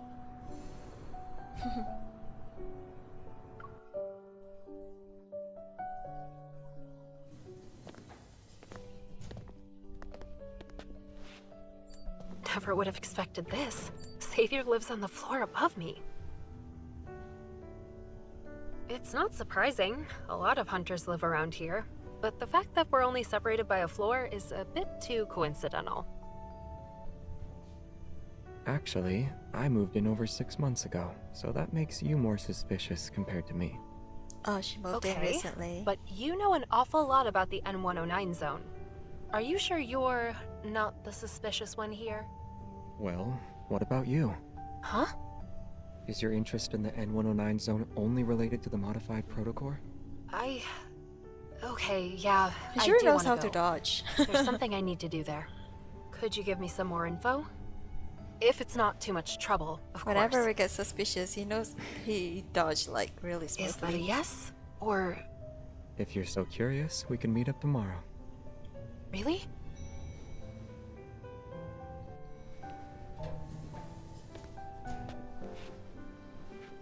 It's no problem as long as I get a good night's sleep. I thought you'd be wide awake right now. Great. Well, thanks in advance. Good night.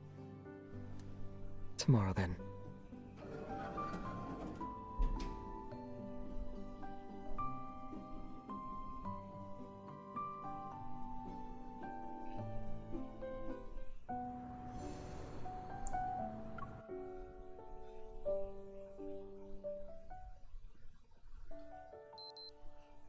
Outside, a flock of birds flies over the apartment, like a cloud of ink spilling onto the sky. It's 11 a.m. now. Xavier should already be awake, right? Worried that he isn't, I paced back and forth for another hour. Then I, feeling antsy, immediately head upstairs.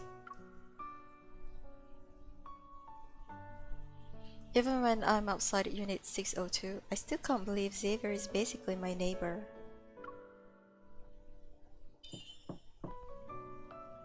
Knock knock.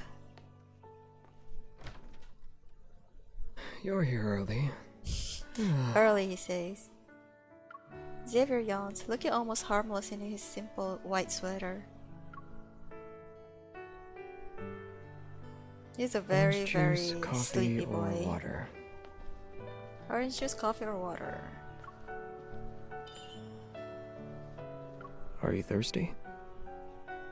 He's so laid back. He takes 2 matching mugs from the cabinet and heads into the kitchen. It seems like he just woke up.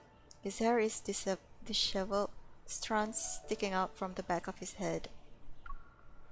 Water is fine. Ice or no ice? It's okay. Xavier, I'm here because... My place is a bit of a mess. You can sit anywhere, though. Do you want some breakfast? Fried eggs and toast? Oh, I'm out of eggs. Are sausages okay? Thank you, but I'm not hungry. Also, it's almost noon. I scoot to the edge of the couch, eager to get down to business. I spent all night thinking that you and Lumiere are definitely connected. Ever since we met, you've been constantly looking for something. You just destroy protocols as if they're nothing when hunters know how important they are. You can kill a wanderer that even a group of hunters would struggle against. Not to mention, the gossip you heard about the N109 zone is more in-depth than the info in the association's databases.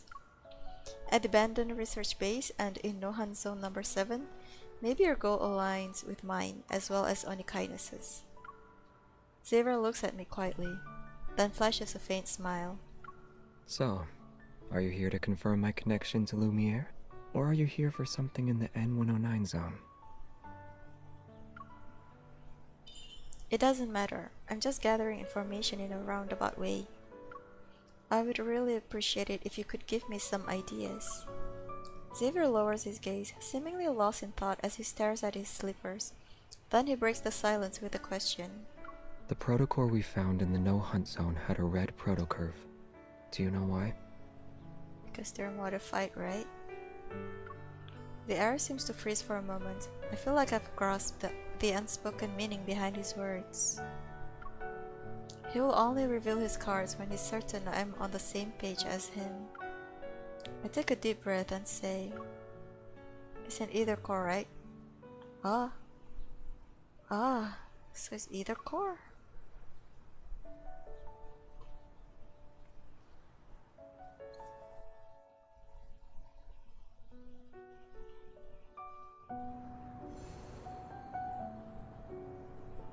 Okay, the last one on this chapter.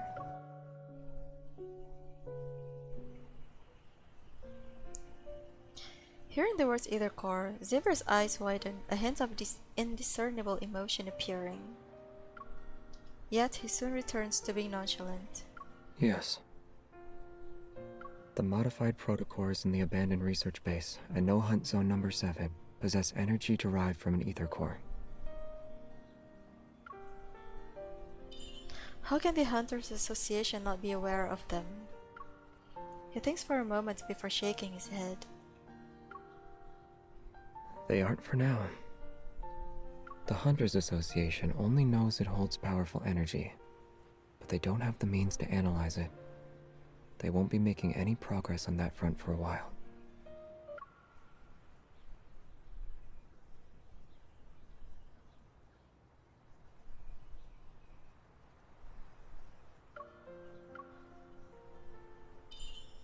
Why didn't you tell them? You didn't tell them either, right? He remains calm as he avoids answering my question. Everyone has secrets and their reasons for doing things. Regardless, I won't be your enemy. And it appears you have more secrets than me.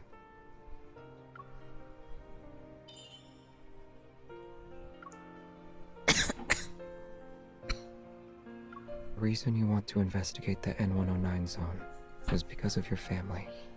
Am I wrong? You also heard about it. I take a deep breath and look into his eyes. The secret surrounding the Aether Core can explain what happened to me and them. But since we both want to look into this, even if you aren't my enemy now, you might be later. Distressed, Xavier furrows his brow. I silently apologize to him in my heart. Suddenly he grabs my arm and the user interface for the Hunter's Watch appears. Xavier has requested to synchronize access privileges. Accept?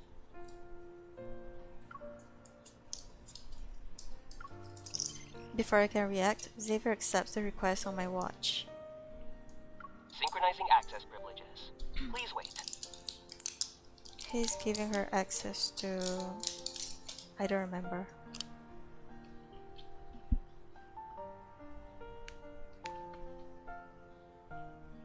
Synchronization complete. Your current access privileges are at the highest level. Oh. You can use the best training grounds available. Use the S-Rank database and request weapons from Armory 0001 through 0005. So he's sharing his privilege with her. I'm stunned with an air of serenity. Xavier smiles at me. Now do you trust me? You gave me access privileges just like that? You should have thought about it some more. They expire in 24 hours. You have 23 hours and 59 minutes remaining. I quickly stand up and get ready to leave. I take a few steps before turning around. Thank you. You're welcome. Nothing in this world can be fully explained. Still, I hope you find out the truth. Leaning against the bookshelf, he waves. As soon as I reach the door, a strange scent catches my attention. I turn around again. Did you forget something? Xavier, what's that smell? Oh no, he's cooking. Something is burning. You must have left the oven on. Oops.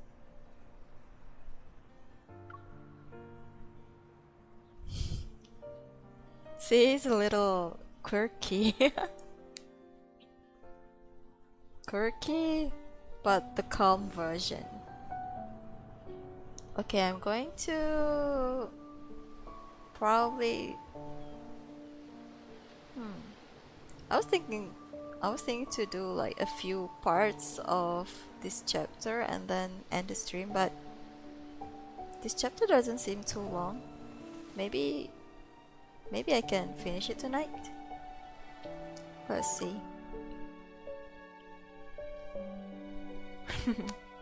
Yeah, I agree. Xavier is kind of quirky, lol. And he's cute.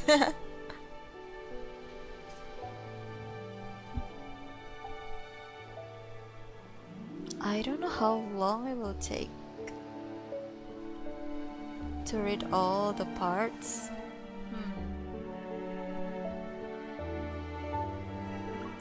Compared to this one has 11 parts.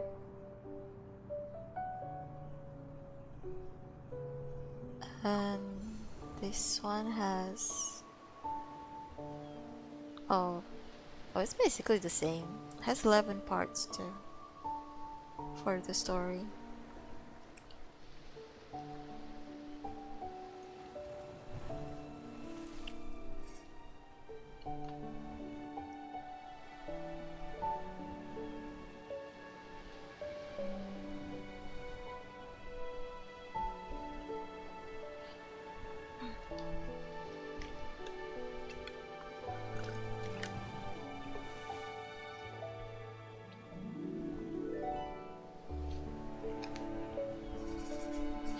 The art graphics is so pretty in this game. Yeah, it is. Even the background art is so beautiful. It really makes the immersiveness much more effective, you know? Because the world building is so solid. Okay, let's go. Raphael time! Thanks to Xavier temporarily synchronizing our access privileges, I'm able to use the highest ranked database in the Hunters Association.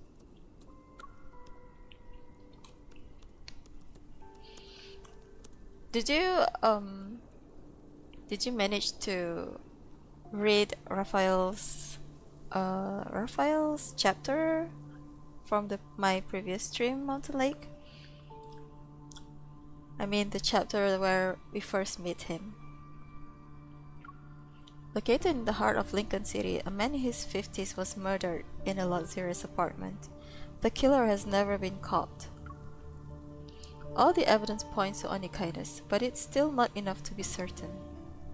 An unsolved case. If Onychidus is the culprit, then they're clearly able to manipulate the media, but they didn't. Maybe they're trying to send a message. Let me read that again. Oh, from 2 years ago. I see. Even though the association blocked all insider channels, there are some encrypted ones. For a small fee, a person can locate the source. No, I didn't get to watch Raphael's part, unfortunately. Oh, it's okay. I think he will appear soon. Connecting. Please do not turn. Hi. All I got is a single crime scene photo and a bad audio clip. Still want them? Yeah. Why are you looking into Onychidus? Got a score to settle? Wasn't there a policy about not asking the past? Okay. A photo and an audio file. Accept? Yes. The photo finishes downloading. It takes up the entire screen. There is a room filled with classical furniture. An untouched bottle of expensive wine sits on the nightstand. It appears its owner died before he could have a chance to celebrate. Wearing a bathrobe, a man lies motionless by the door. The intricately embroidered carpet beneath him is soaked in dark red blood.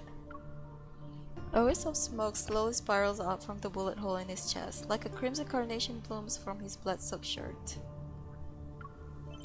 The photo was apparently taken just before the feed was cut, but no weapons or traces were left behind at the crime scene. The police investigation reveals that aside from the victim, there were 3 other individuals. How do they know? The recording had the sounds of footsteps from 2 people along with a conversation. Who was the victim? They say he's an important researcher for Ever's biopharmaceutical company. Have you heard of Ever before? They're a well-known name. Have I? I don't remember. Onychidus would have left behind an obvious trail. They must have done it intentionally to warn or threaten certain individuals. After thinking about it some more, I decided to play the audio file again.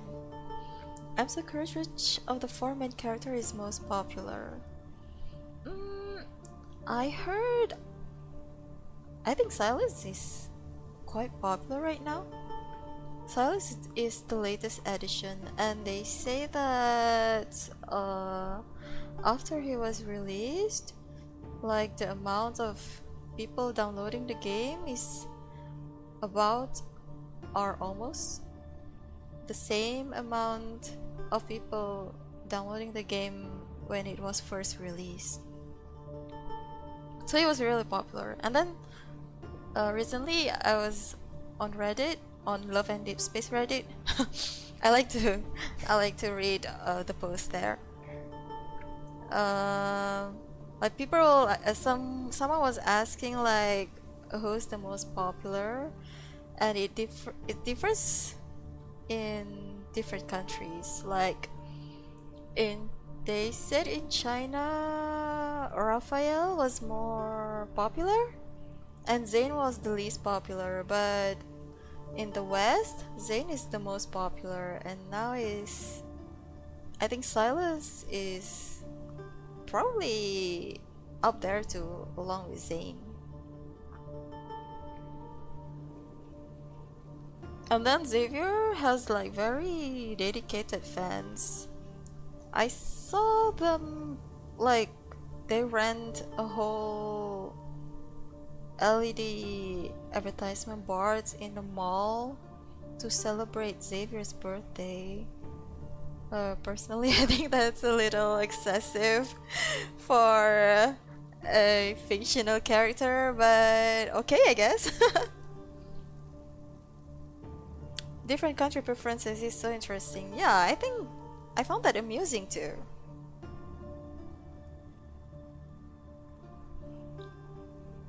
After thinking about it some more, I decided to play the audio file again.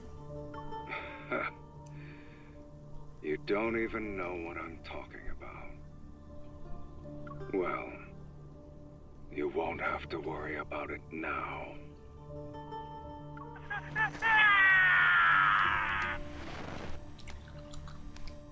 Yeep. Creepy. I keep replaying the clip over and over, trying to etch this voice into my memory.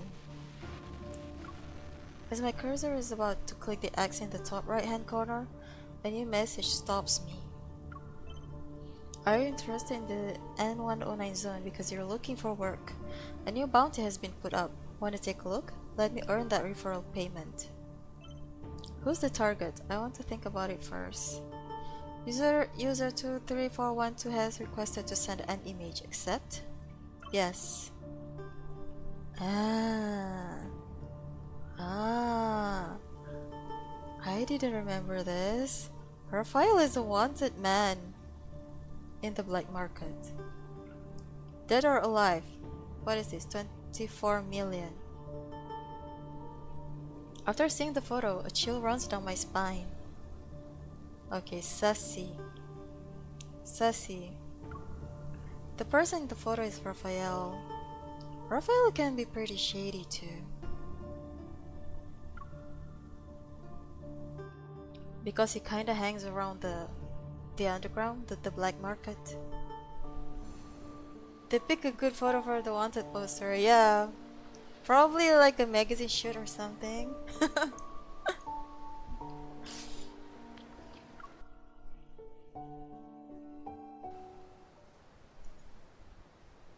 Oh, we're here at Raphael's studio. Raphael's front door is slightly open, similar to how it was during my last visit. A sliver of light peeks through the gap. Oh, let me just summarize from the chapter that we first met Raphael. Basically, we went here to investigate about the metaflux thingy from his painting, and it came from one of the materials of his painting. And then there was a wanderer in his studio, and then we both fight the wanderer, and then Raphael offered me to be his bodyguard to, okay, I already forget, to what, maybe in exchange for us to investigate, to continue the investigation, probably. If anyone knows, please correct me. I have goldfish memory. Raphael's front door is slightly open, similar to how it was during my last visit. A sliver of light peeks through the gap. I gently push the door and watch my step. Sculptures, easels, and art supplies are everywhere. Raphael is on the floor. He's not moving. So his studio is always messy. Raphael! Thanks for the recap. You're welcome. No problem. I quickly approach him and lean down. Our faces a breath apart. Raphael's expression is peaceful, as if he's lost in a dream.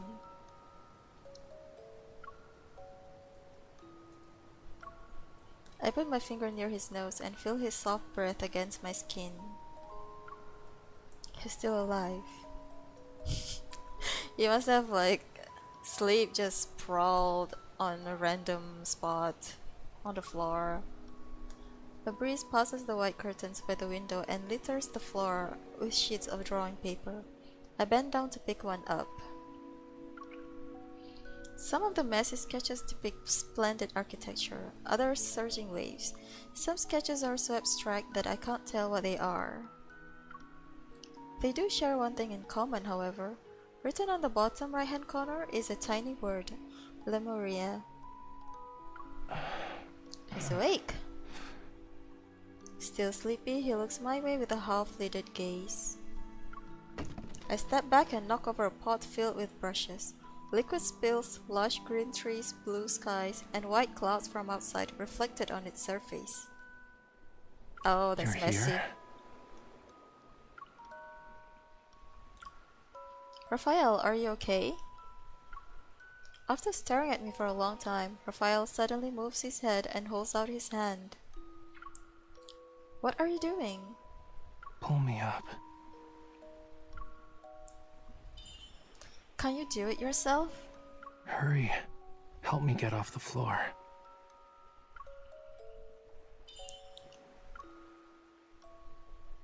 Help him. The moment I take his hand, Raphael yanks me down. You! What a prankster. You're really nice. You worry about my well-being and even accompany me to lunch. So, did you see anything suspicious? Everyone was staring at the haphazardly parked sports car outside. Isn't it awesome? My car installation art. It's one of a kind. They're all his cars. Well, he's rich.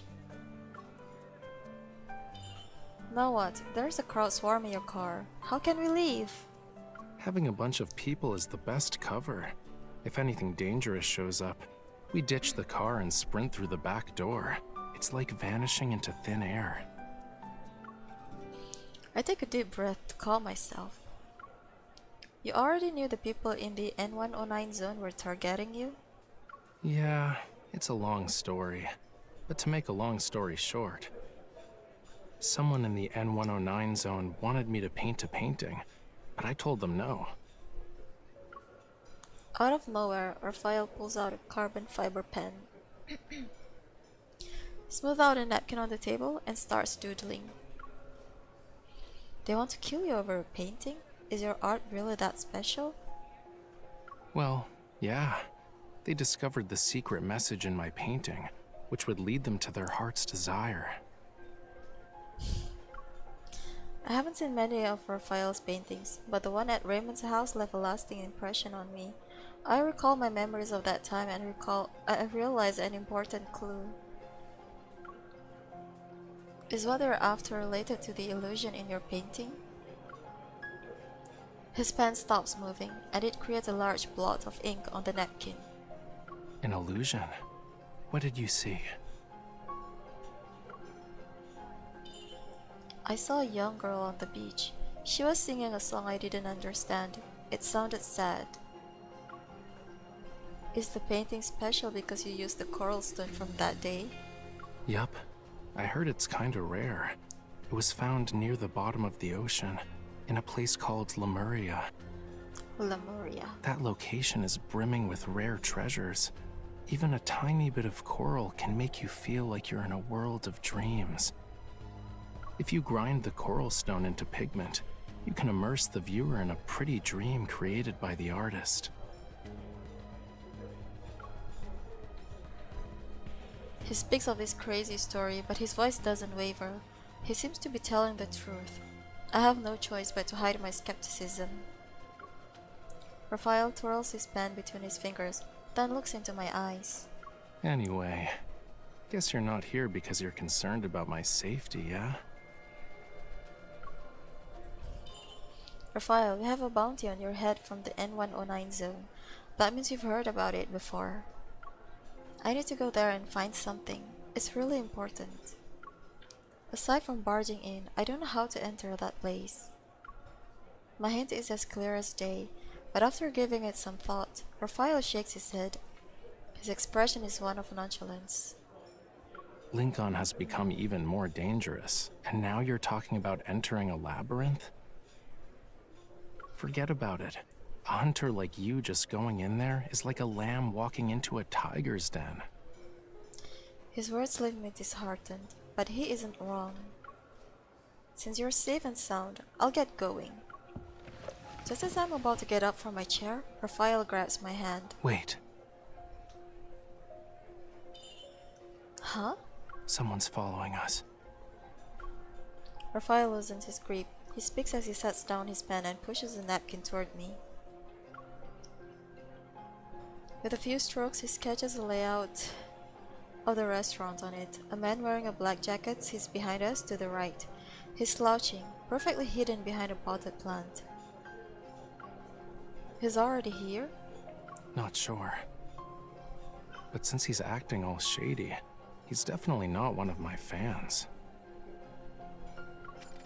I raise my arm and activate the watch on my wrist. A palm-sized holographic map appears before Raphael and me. We'll sneak out from the back, run through the mall, and exit on the north side. Then we'll circle around until we reach an alley behind the flower shop. You know, you're a really good hunter. When you see the big picture, you need to use some bait. I look up, noting the passing crowd reflected in the window. A group of high school students who just got off school trickle through the door. It's time.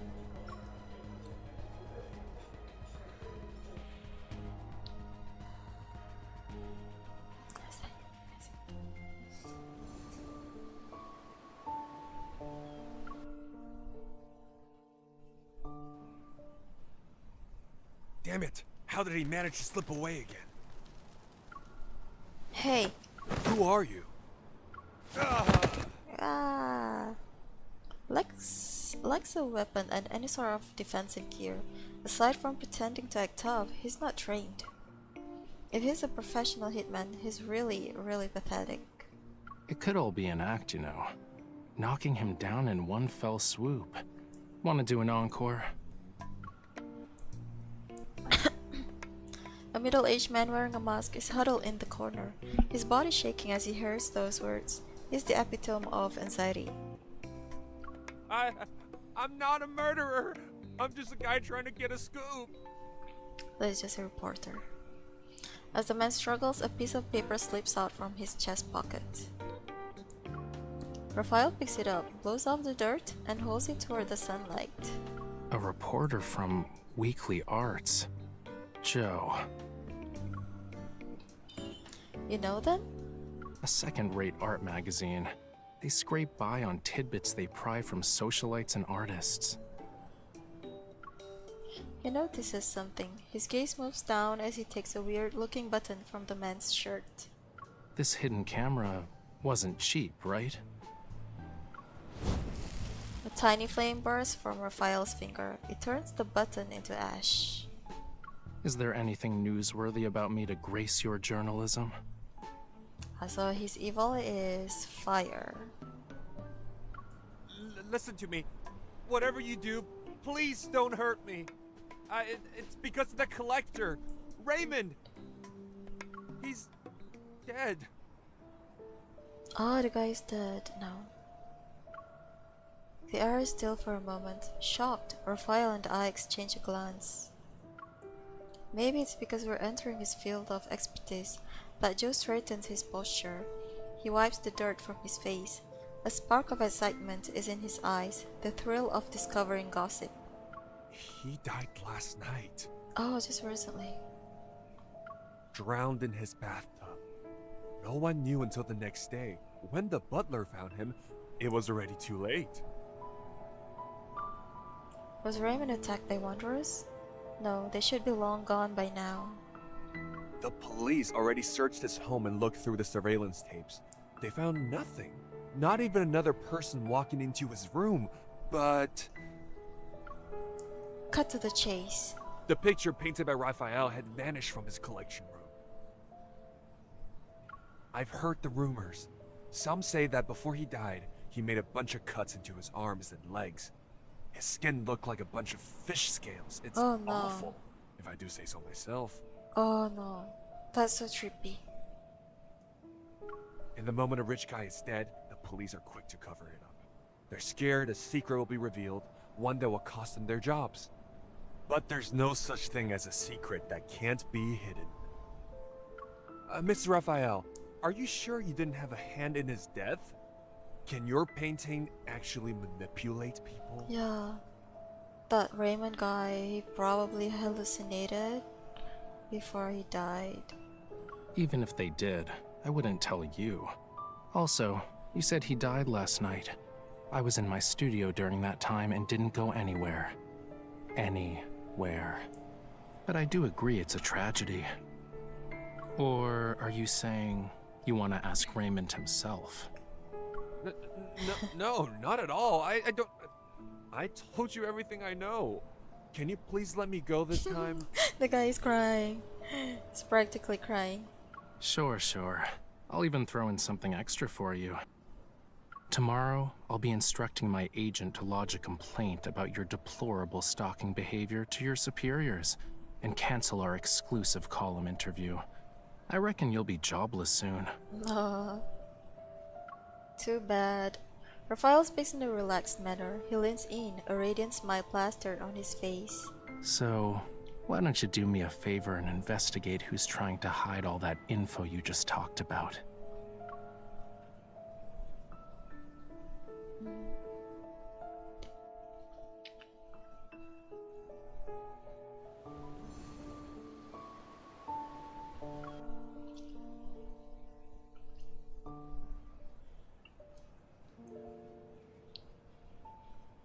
A swarm of white moths dances around the street light under the gray sky, waiting for nightfall.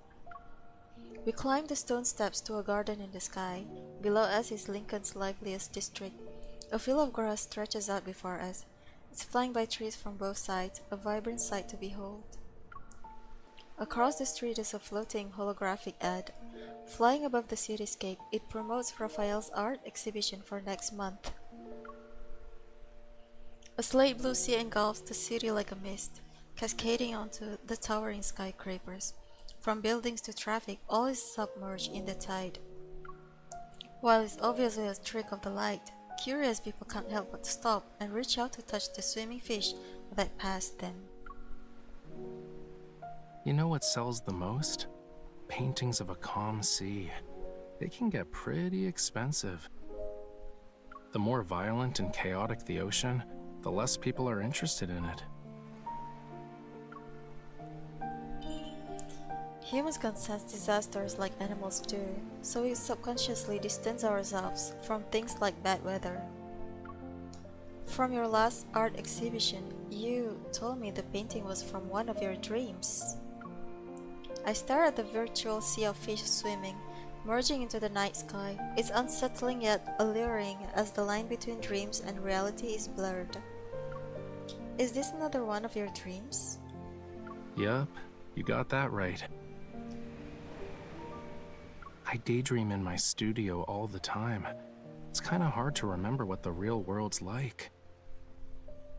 Thanks for bringing me out of my dreams today. You're welcome. Well, he's nice. He's nice for once. A long time passes before he turns around. Many pedestrians are still looking at the sky, mesmerized by the holographic sea. Do you have any plans? I'm going home. The art exhibition needs to be held. Once a painting is sold, another should take its place. Be careful out there. If you find any secrets or hear anything about the N109 zone, let me know. Brushing off the grass clinging to my clothes, I stand up and say goodbye. But I still don't have the paint needed to finish the piece I'm working on. Raphael sits up, his eyes sparkling as he looks at me. I have a bad feeling about this. Don't you remember our deal? What? I saw how you fought, quick and precise. That final strike was unlike anything I've seen before. If you could be my bodyguard. Protect me on our journey together. If we find an alternative, I'll happily give you what's in my hand right now.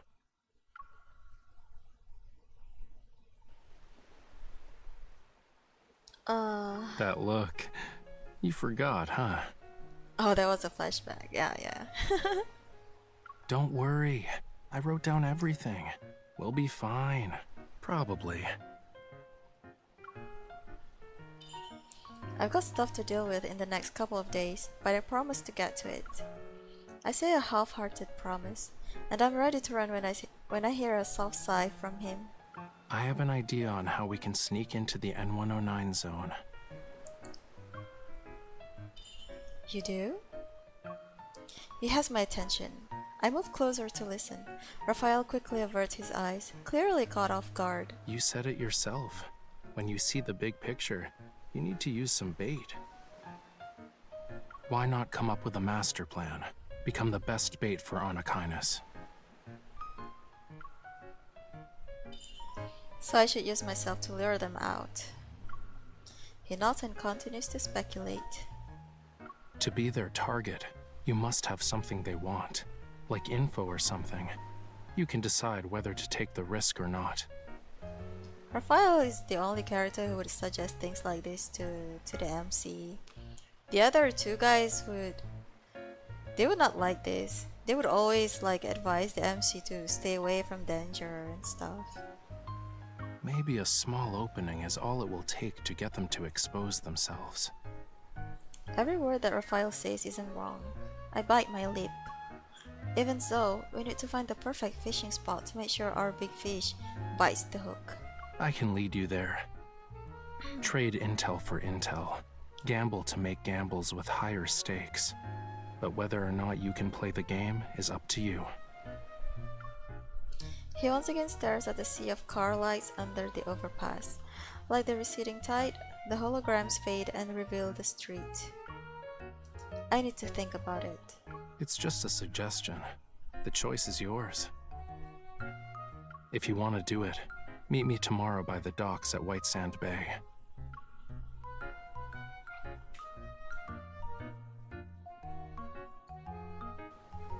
After a night's worth of hesitation, I arrive at White Sand Bay the next morning. By the docks is a familiar figure, the manager I met at Flux Arts the other day. Ah, good to see you again, Miss Hunter. Hello, Mr. Thomas. No reason to be so formal. Call me Thomas. Raphael does it. I knew you'd show up.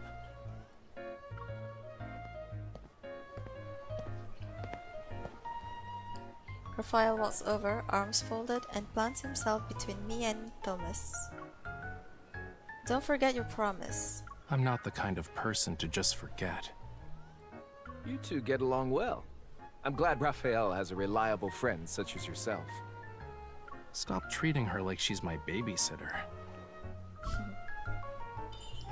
I'll protect him, at least for today. But what are we supposed to do now? Both turn in the direction that I'm pointing in. A single wooden boat floats gently to the rhythm of tranquil waves. A few seagulls are perched on the bow, preening their feathers. Are we smuggling ourselves in? Hold on. Didn't you ask me for a boat so you could go on a date?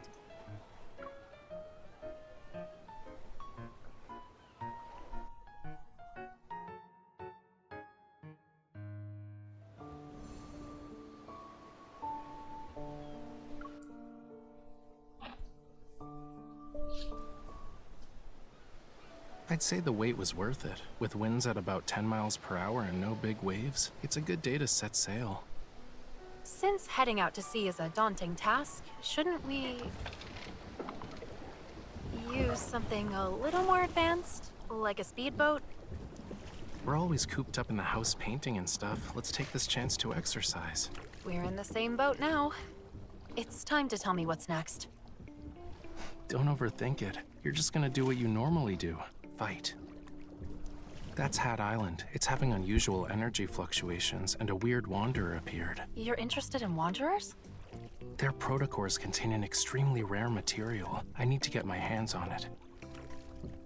I'll use it to make paint and create some art, as one does. Really? Protocors can be used for painting? I'm not a 3-year-old. Weird. The island is literally right there, but we've been rowing for 30 minutes and still no signs of land. Are you rowing around in circles? I'm definitely trying to move this boat along, but you keep rowing us back. That explains why we've been going in circles. This oar is just being mean. I'm getting tired of so this. silly. Can we ditch the boat and swim instead? Raphael, the Swim. waves. They're heading the straight ocean. for us. Was the weather forecaster slacking off today? Left, hurry! Water's filling the boat. Steady now. You jinxed Don't us. just flail the I oar guess we around. really do have to swim to Cat Island. I feel like I'm gonna puke. It's so dramatic. and kind of stupid. Yeah, this scene is funny. I think I hired an assassin instead of a bodyguard. The world is spinning like... Stop mumbling to yourself. If it weren't for me, we'd still be in the ocean right now.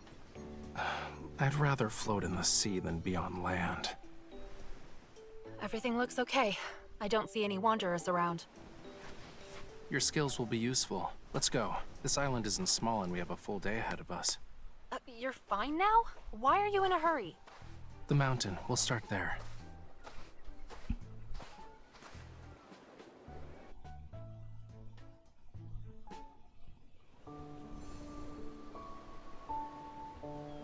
If I'll start going. Yeah, he seems so...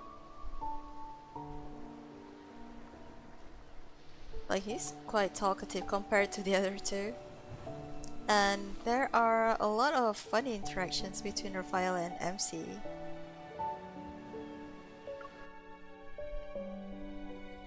Even in his memory cards, there are a lot of silly scenes similar to the one I before. don't see any signs of life. I remember visiting this place as a kid while on a field trip. A field trip? What's that? You've never been on one before? Children line up with their bags filled with all sorts of snacks. And of course, we wrote a travel log, and...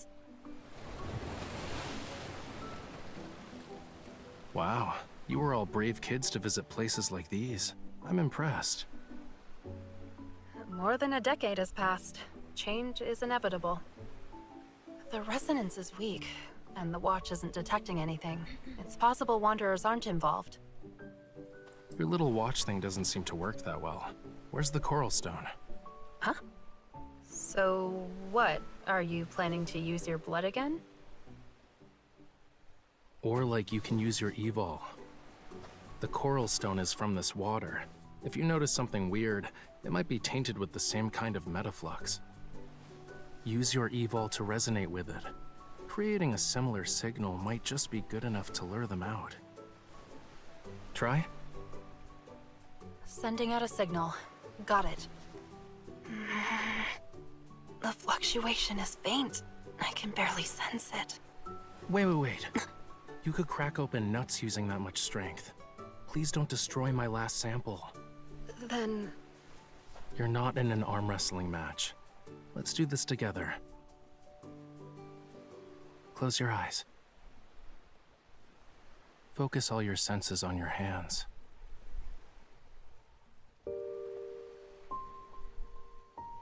Well, can you feel a warm power surging within you?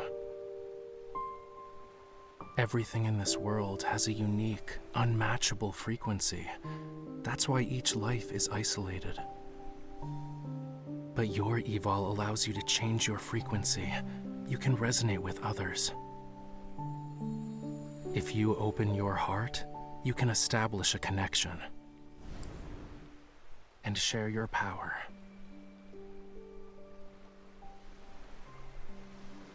Really?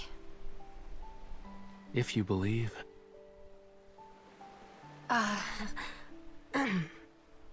Sorry. Okay, I'll try it. Oh, that was pretty cute.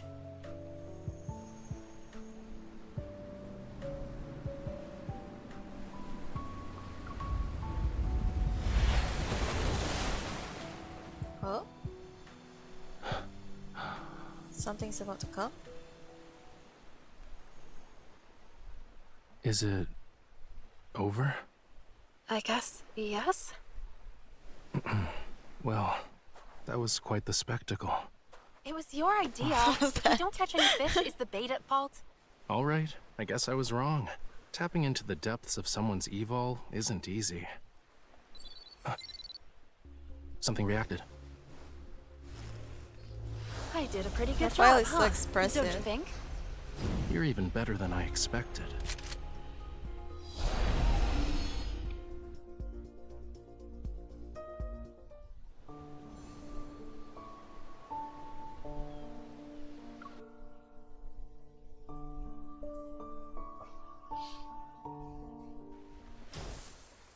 The road ahead will be difficult. Take this, and keep working hard.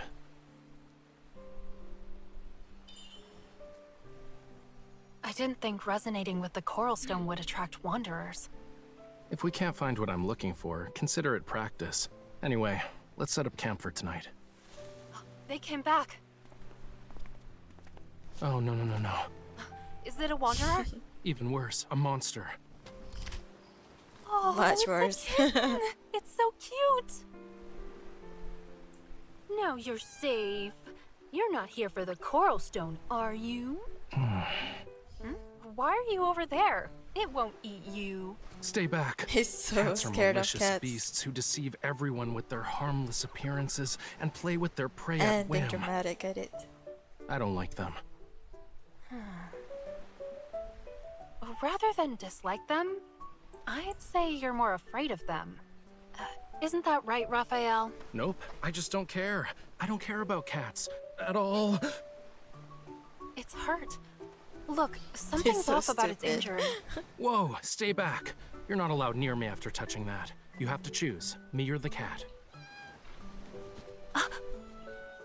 It understood what I said? This wound doesn't look normal. Maybe wanderers are involved. We should check it out. You know, you don't have to be that observant.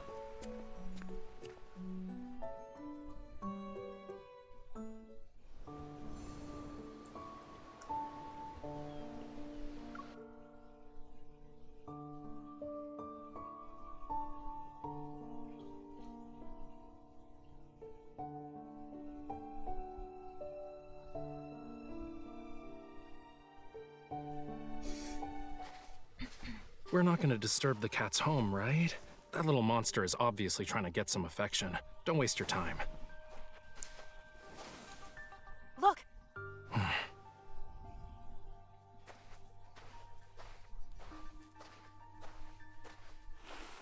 A wanderer attacked it. What happened? Oh, Don't it's touch it. injured. Ow! Your hand! Ouch. Something Spicy is coming kitty. from the deep. Oh, another wanderer.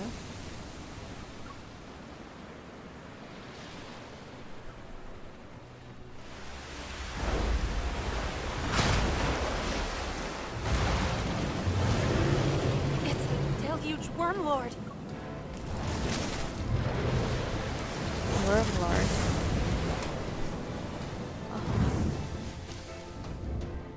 Either Raphael is my fave after this chapter. Well, I can't blame Guess you like my blood a lot more, huh? Sorry to break it to you, but my fire can never be extinguished.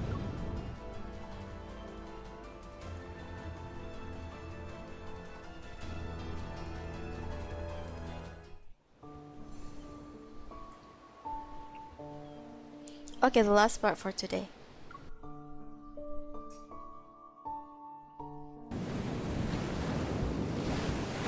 How did we end up in the ocean? Raphael!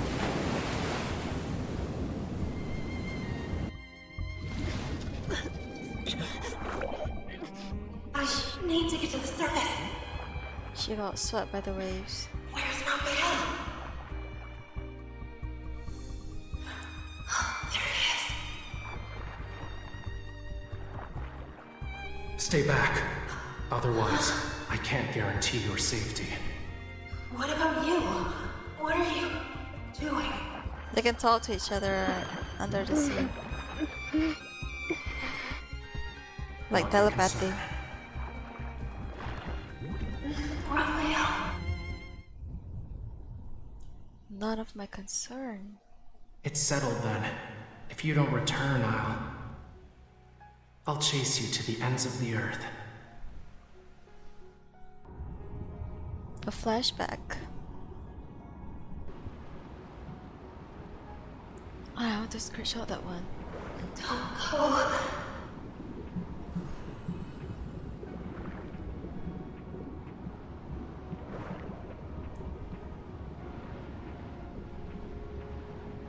You forgot everything, yet you still insist. All right. This is your choice.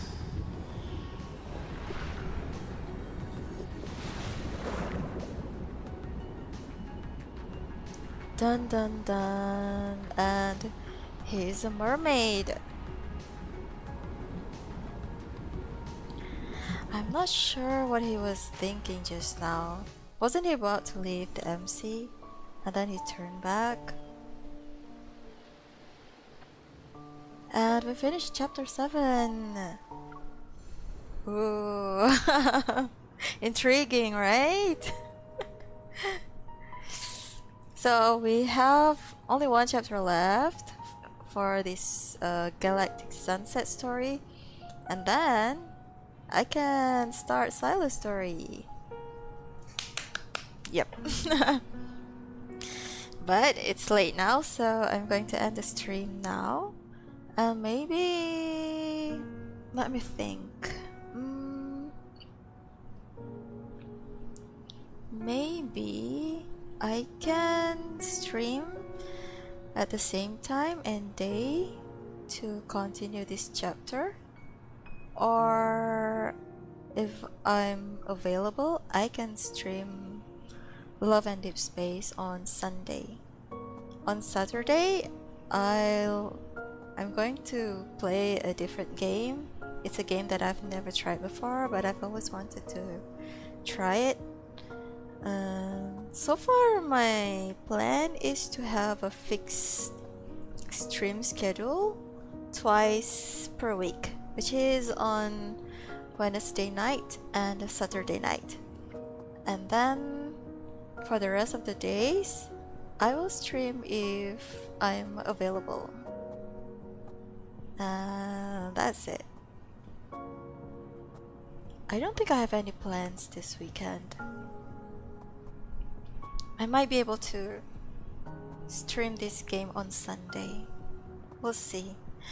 I think that's it. So, to everyone who has stayed with me in this stream, thank you so much. It was fun doing this game while chatting with you guys too. I really appreciate it. Even for those who lurk, I really appreciate you for watching. Yeah, you're welcome. Thank you to you guys too. Mountain Lake and Ludes. Thank you so much for staying with me. Goodbye, good night, and good day. Bye bye.